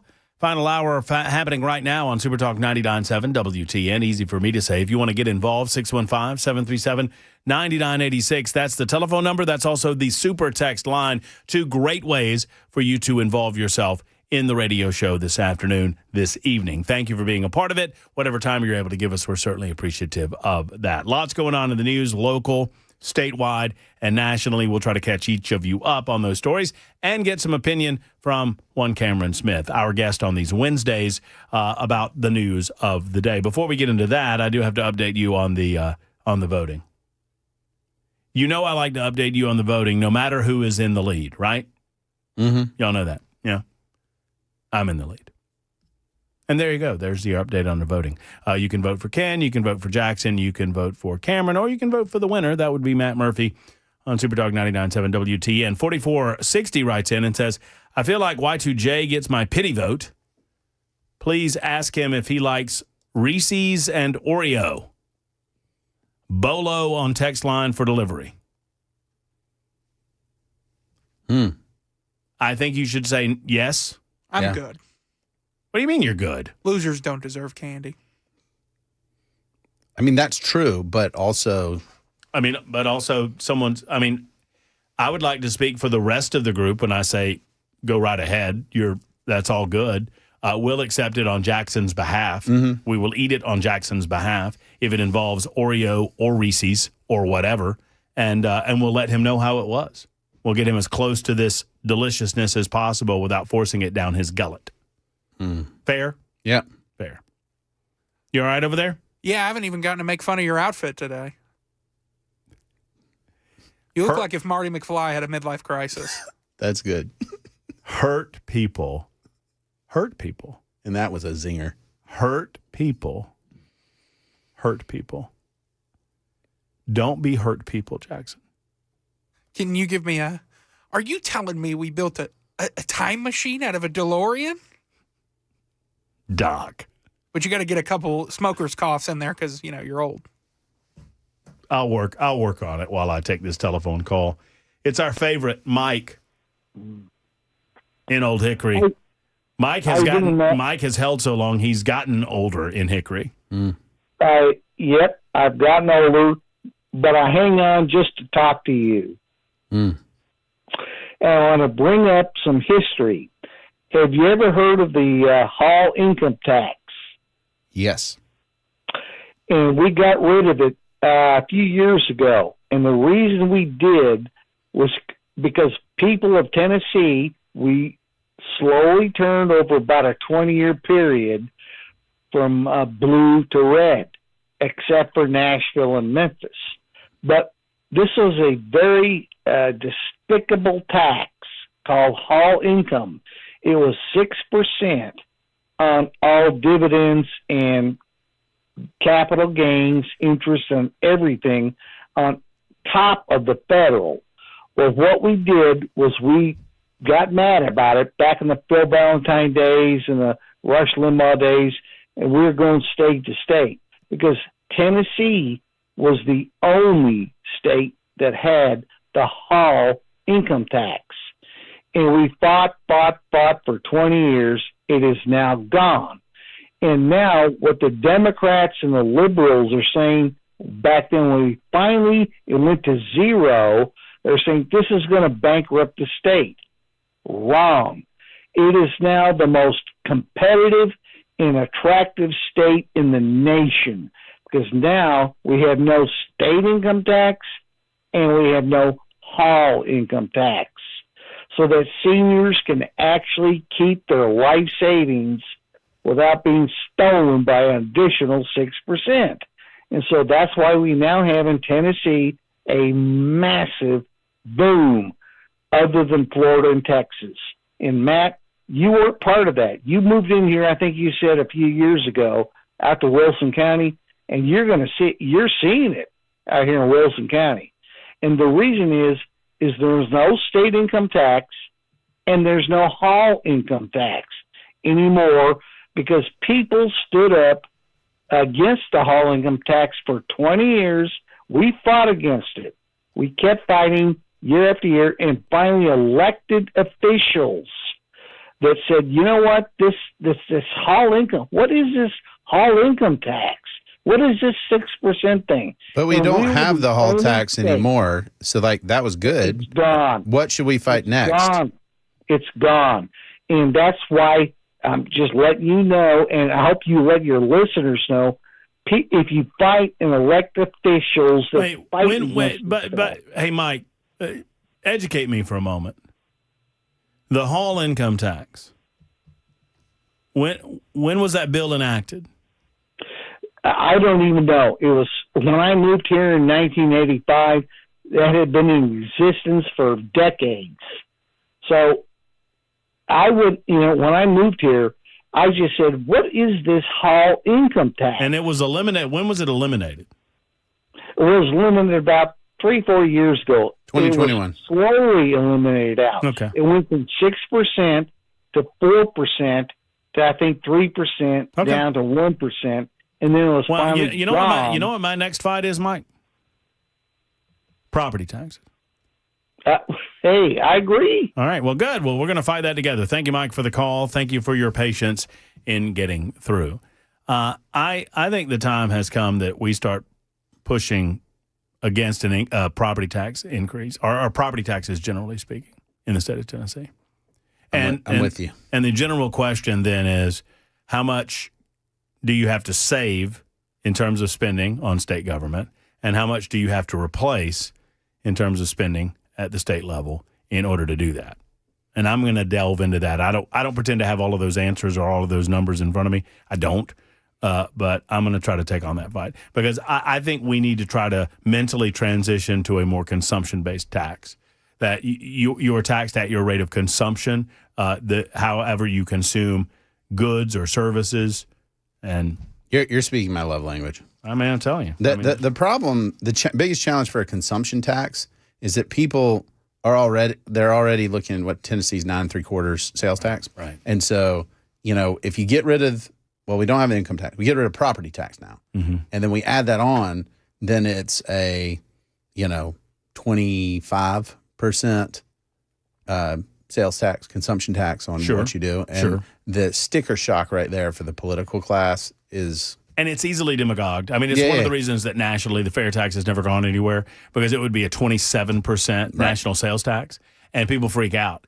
And you don't get to the part where you tell them that, well, you'll no longer have any federal income tax, you'll no longer have any Social Security tax, you'll no longer have any FICA tax, you'll no longer have anything taken out of your check. You'll no longer pay taxes on any good that you buy secondhand. So like used automobiles, you don't have any taxes on those types of things because you only pay a consumption tax once. And then you start talking about embedded taxes, the embedded nature of taxation when a business has to pay tax. Oh, by the way, no corporate taxes at all, ever again. It's much more difficult to explain all of that to people than it is to go 27% sales tax. You want to pay that? Oh, well, no. my big deal is I actually started government. I love the chainsaw to government mindset. That's where I thought we were going to go early in this administration, and I was here for it. I wrote about it. I was like, let's go. We can do this. Because I get it. We want streets. We want law enforcement. We want a military. Like, there's some things that we want and we have to pay for. Then there's a whole bunch of other stuff that I don't want to pay for, that most of us don't want to pay for, but we pay for it anyway. And we're told that this is the price you pay for government. And I'm like, well, this is the price we pay for stupid government. Right. So maybe we do less of that. I'm for it. Joe is next on the issue of shutdowns. Hey, Joe, what do you know? How you doing, Matt? Great, Joe. Hey, Thank you. So my solution is, and I don't know why they haven't done it yet, why don't they just go nuclear? Do the vote, end the filibuster, call another vote, end the shutdown, and we have the power for the next 2 to 3 years if we do it right, and take our chances. Because I think the leaders of the parties kind of use that filibuster rule as kind of power over their members. Let them be responsible for how they vote. Well, let me present this idea to you before we go full nuke, okay? Why don't we just roll back the 1975 change in the Senate rules And instead of eliminating the filibuster, go to a 3/5 majority of members present, not members voting or members sworn, members present. Let's get back to the idea that if you are going to filibuster, you actually have to be in the body and actually have to filibuster. I agree with that 100%. That's kind of my rationale for getting rid of it, because they really don't filibuster anyway. Right. So in that, and you could say that mine is maybe a compromised position between what we're doing now and just on, because if we go nuclear on this, then you might as well just say goodbye to the filibuster. Then you have House 2.0. And I think the filibuster is important. Even if Republicans have the majority, I think the filibuster is important. Yeah. Well, is it actually the filibuster, or is the cloture rule actually? Well, that's the same thing, right? Yes. I mean, in 1975, they changed cloture. Cloture up until then was 2/3 of members present, right? So it took 67 people present in the body to cloture the vote. But if there were fewer members present, then that number would go down because it was members present. It was 2/3 members present, not 2/3 of the total. Right. When 75 changed the rules, it went from 2/3 members present to 2/3 members voting or members sworn, right? So now you don't have to be anywhere near Washington, D.C. to count. Yeah, they do what's called 3/5, I mean. They put a hold. And so what they do is they say, we intend to prevent you from getting unanimous consent to proceed. So there's a hold on this legislation. And what they also did in 75, as Cameron well knows, they carved out a provision where they can just keep doing other business, and they filibuster this one thing, but they're not really filibustering it. They're just saying you can't do anything about this. But we'll go about doing other business while we filibuster that one piece. And the majority allows that to happen. Except in this case, you can't do that because you're talking about funding the government. Gotcha. No, I like the idea. I mean, yeah, and, you know, I'm prone to blow the thing up. I'm a chaos guy, so I'm prone to go to hell with it. Let's just go nuke and be done with it. But then you're done with the filibuster, and at some point, Republicans will not have a majority in the Senate. Yeah, when you're in the majority, it's always tough to say, hey, we need to respect the rights of the minority. But you're going to be in the minority, and you're going to want it. And so I'm actually fine on what you're talking about. I think that's the right answer, is force those old folks to stand there. Make it uncomfortable for them. And they don't have to, and just so make sure everybody in Aniana understands this, they don't have to actually physically be present like in the Senate chamber, but you have to be in D.C. You have to be in your office. You have to be somewhere nearby, because if the Senate Majority Leader calls a vote on cloture, then you have to be present to vote on the cloture vote. And right now, that is not necessarily the case. So, I would change it to make them physically stand there. Oh, hell yeah. I mean, I would just be like, That's you right. talk. I don't care if you read the phone book, which we don't have anymore. Let them, and you can hand off. Yeah. You can hand off to your minority. That's fine. But you have to stand and hold the, I mean, I'd be Hold the floor. I'd Let's be go. all in favor of holding the floor. I mean, that's Mr. Smith Goes to Washington type stuff. Yeah. Which, by the way, was how they did it back then. And there was a time when there was no cloture vote in the Senate, right? You could hold the floor for as long as you physically could hold the floor and prevent voting. Now, at the point that you present the filibuster in those days, and this is prior to, I think, it's the 19-teens, I want to say. If I'm understanding it correctly, like Senator Cameron Smith would have to hold the floor, and he's against this legislation. And if I know that I've got the votes, then if I'm the majority leader or the president pro tem, and I'm calling on the next person to speak, it sure as hell's not going to be a member of the minority. And so the idea is he has to hold the floor for as long as he possibly can to get the votes to prevent the thing from passing. As soon as he releases the floor, I'm going to somebody in the majority, and we're going to vote on the thing. Yeah, and that was in 1917 is when you got the cloture rule. That's when it came in, because prior to that, people just would talk and talk and talk and talk and talk and talk and talk, and there was no mechanism. Do you want to go back to that? Yes, I do. I mean, I don't actually see the problem, because I'm a Federalist that doesn't believe that most of this should happen in Washington anyway. Right. And you know what we had back in the day when all they did was talk and talk and talk and talk and talk, and they couldn't pass anything without, people shutting up? Much smaller federal government. They had a much, much smaller federal government. Interesting fact. The cloture rule was first put to test in 1919 when the Senate invoked cloture to end a filibuster against the Treaty of Versailles. Huh. Well, how about that? It's pretty cool. Jeff, Linda, Mark, coming up in just a moment on Super Talk 99.7 WTN. I promise you we'll get to the destruction of the White House in a moment. If you believe the Democrats, Donald Trump is bulldozing the entirety of the White House, when in fact is just a little portion of the east wing of the White House, which is way over there, not like the part that you think of as the White House. But don't tell Democrats that. It's actually now the whole east wing. So, oh, has he gone to the whole east? It's cutting the whole thing. Well, you know, got to do what you got to do. He's paying for it. Y'all shut up. Super Talk 90. I heard somebody say that it was weird that Trump was doing this. I was like, this is potentially the least weird thing Donald Trump has done. It is on brand for Donald Trump. I don't understand why you say he it's has weird. Professional expertise in this. That's right. This is the most. I mean, you could have called this on a bingo card. 23 after the hour in Super Talk.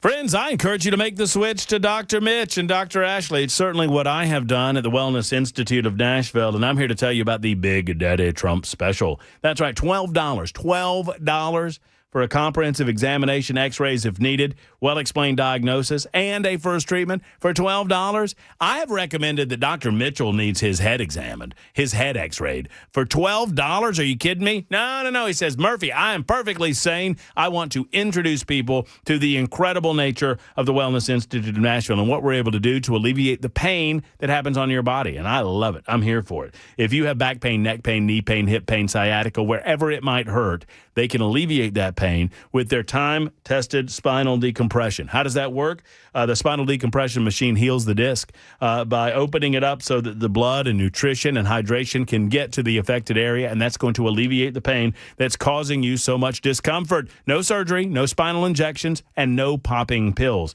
That's what it's all about, friend. Painisbad.com, painisbad.com, or call 615-246-5009, 246-5009.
Holy moly. By the way, I think you have your consolation candy here.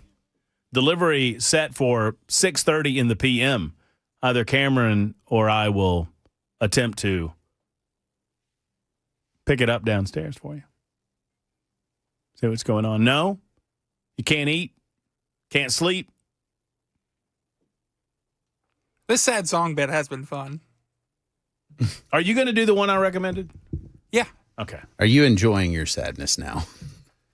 Just I feel like we've gone beyond the just abject, tears phase, and we're kind of rolling around in it now, kind of wallowing in it, as they say. Yeah. As they say. All right, more calls coming up. I don't have time enough to get to you and give you the time that you deserve. So Jeff and Linda and Mark, if you're there, stick around and we'll get to you in a moment. I do have time to ask you this question. Does any of this about the East Wing of the White House concern you at all? No. Do you feel like there's all of this gnashing of, one I heard, well, he didn't tell us about it, but he did in July. Now, things have changed apparently. I don't think they were going to rip down the entire East Wing at that point, but apparently they are now. Yeah, well, they're not. I don't think they're ripping. They're gutting the whole thing. They're not ripping down all of it, but it's basically a non-functional East Wing facility right now. Yeah. And I get that there's some people that really put a lot of stock in buildings and stuff like that. I think that the reasonable arguments that we need more space to host state functions is a good one. There is some nerd somewhere who's like, well, if he does not respect the aesthetic of the historical blah-blah-blah, blah-blah-blah. Blippity, blippity, blue. Roosevelt built the East Wing. Right. It's a building. Okay? Right. It is a building that is a symbol of where the president lives. That's it. Like, I don't look at the White House and think, democracy.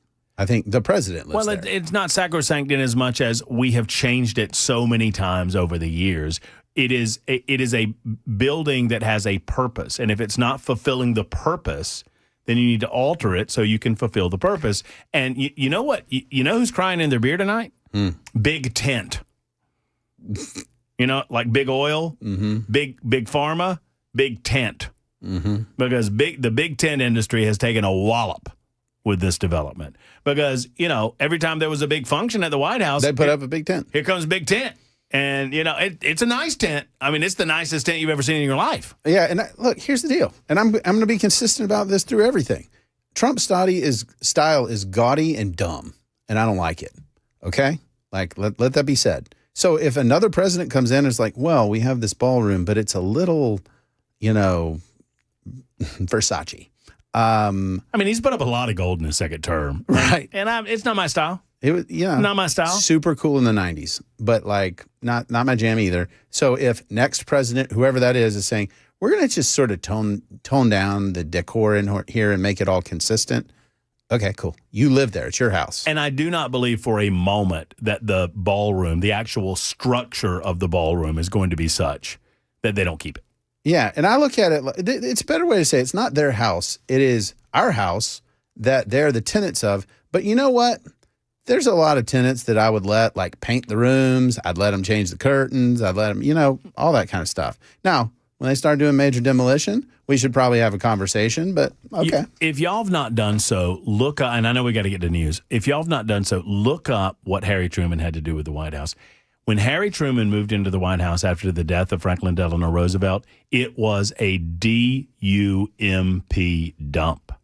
The wood was rotting. The place had to be completely, and if you go look at some of the photos, some of which were under seal for a while because they also did some tunneling and they did some like security stuff and security apparatus underneath while they were doing this. But they gutted the entire thing except for the 4 exterior walls. It's fascinating to see what they did at the White House. And Harry Truman, rightly so, he recognized the need to get it done. And so he moved out of the building and went across the street and lived there for a couple of years while they did it. Yeah, and if another president wants to come in and do some other stuff, I don't care. Like, it's okay. And especially if one of my tenants is saying I'll pay for it. That's exactly right. And that's the big takeaway is that Donald Trump promised to pay for it. Maybe he's using that $250 million he wants from the Department of Justice to pay for the White House. More on that in a moment. 33 after the hour. Super Talk.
Hello, friends. It's Matt Murphy, and man, oh man, am I excited about what's coming this weekend at Genesis Diamonds. You should be, too. If you've ever wondered what a beautiful luxury timepiece like Rolex has in store, then you need to get to Genesis Diamonds this weekend.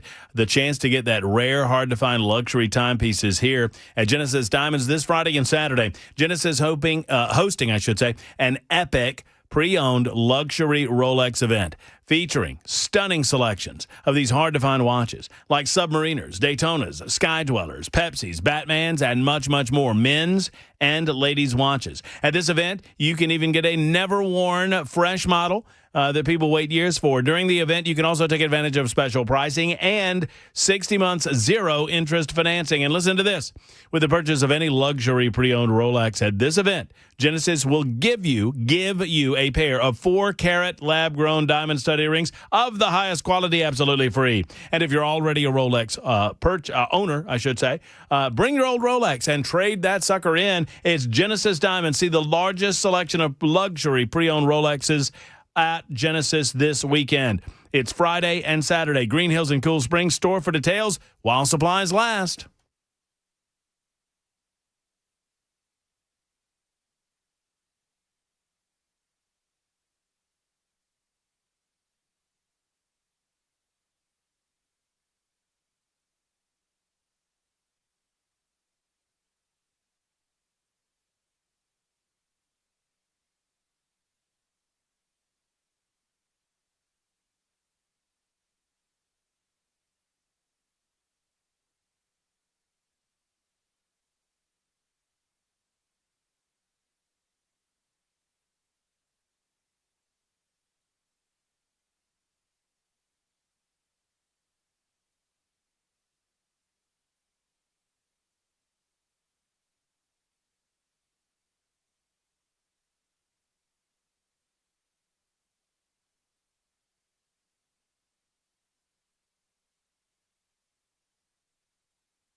This one goes out to Tony and Jackson on Super Talk 99.7 WTN.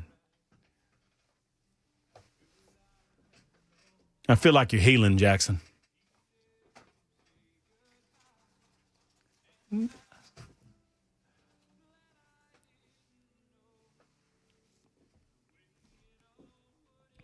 Adios, Juan Vendetta. Y'all are wrecking me on the way out here. Never left to chance. Hey, Jackson, you could have missed the pain, but you'd have to miss the dance. You see it?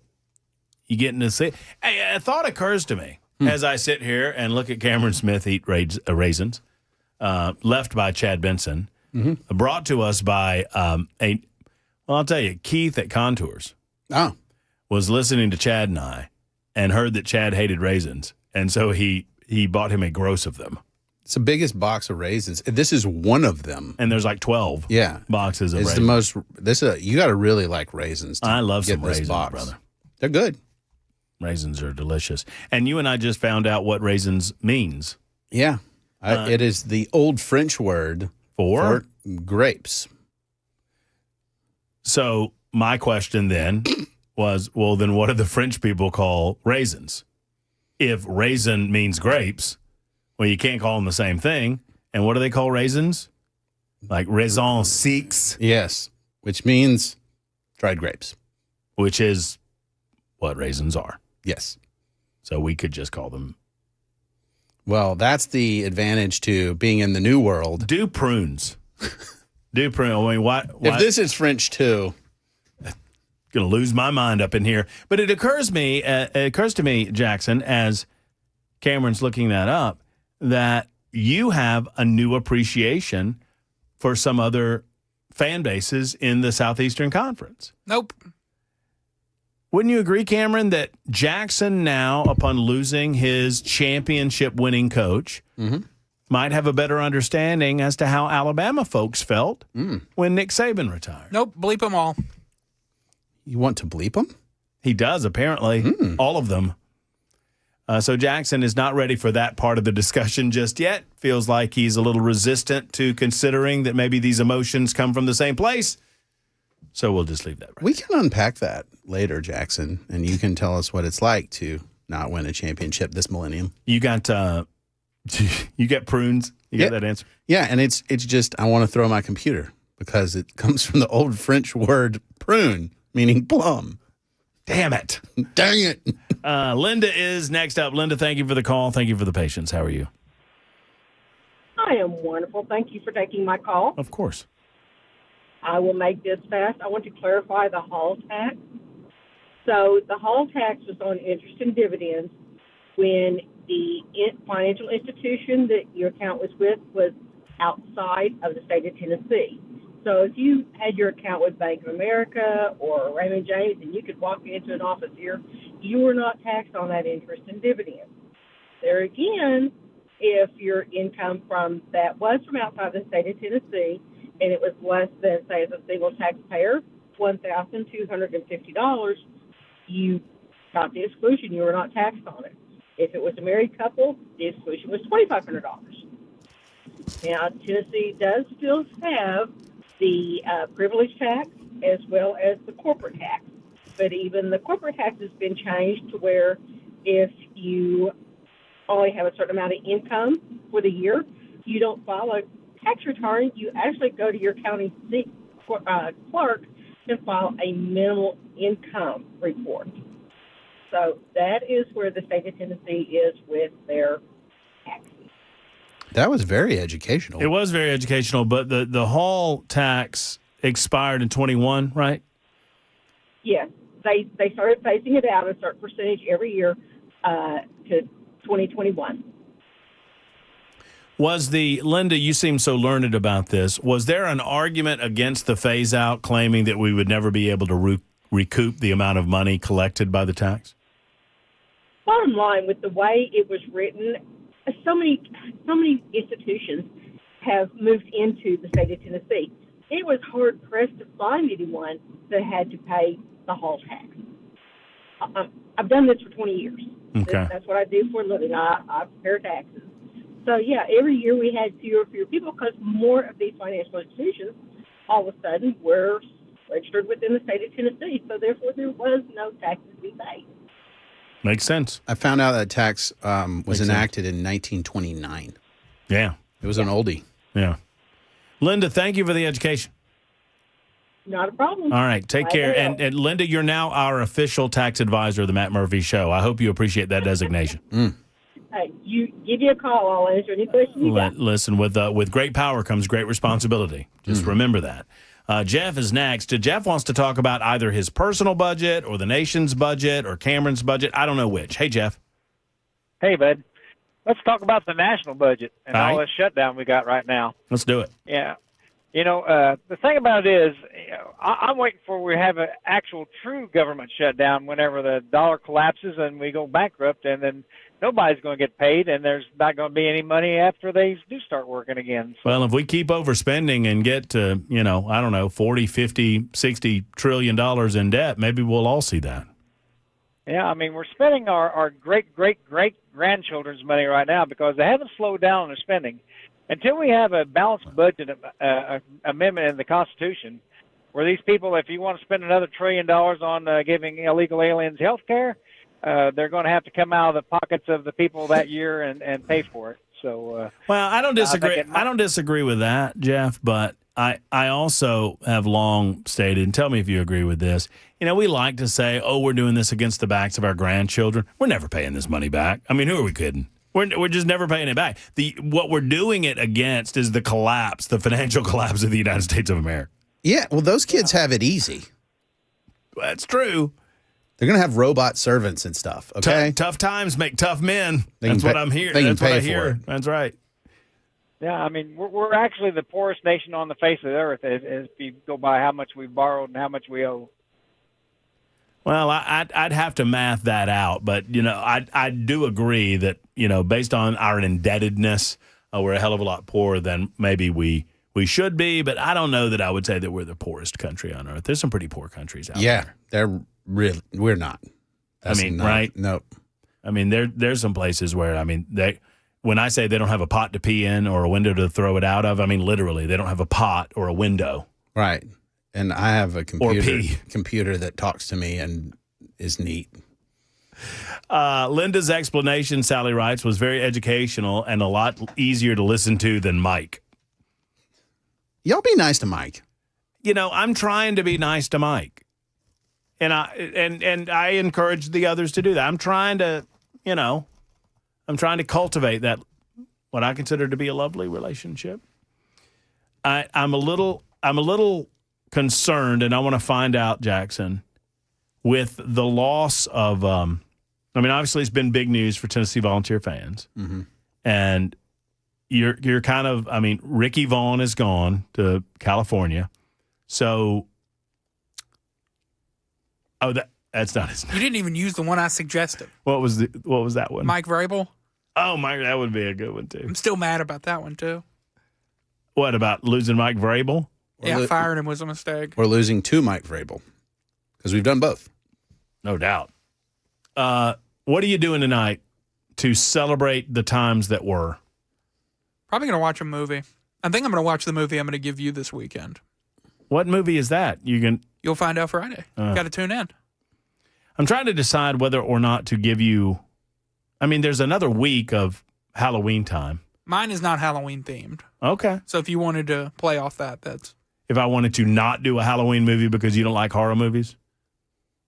No, this one takes place in October. And it's one of my more recent favorites. Okay. You could do the Venn diagram of Tennessee and Halloween and do Ernest Scared Stupid.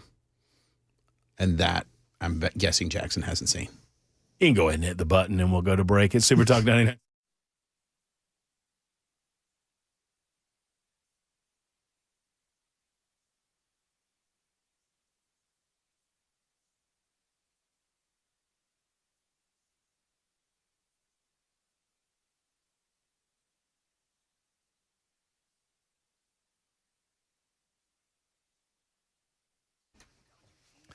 Dang it, Weaver just went home. I was going to ask him a question regarding how cold it's getting. Maybe I'll ask you, Jackson. You know it's getting cold out there. You know where there's going to be frost?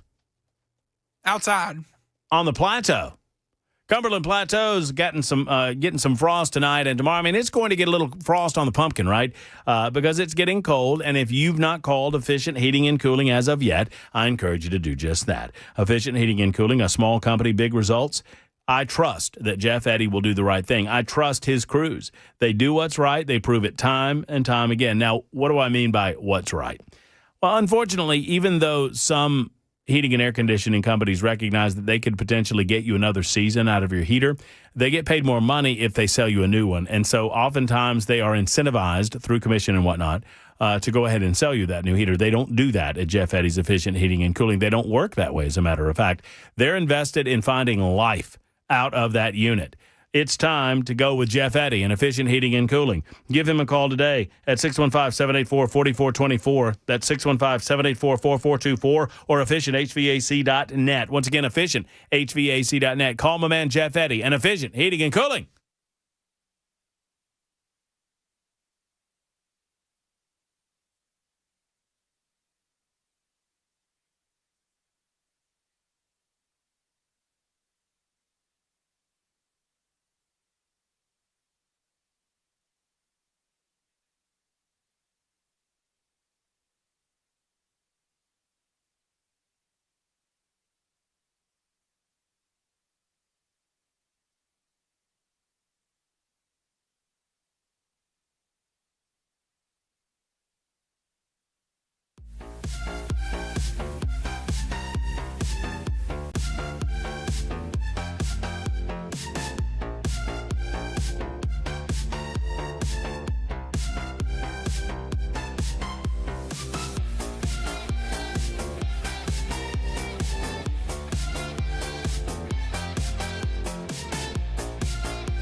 Selling your home can be stressful, but it doesn't have to be. Get a guaranteed offer from Mark Spain Real Estate. There are no showings, no open houses, no stress. Work with the #1 real estate team in the U.S. and close with confidence. Go to markspain.com today.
A lot of folks worried about you, Jackson.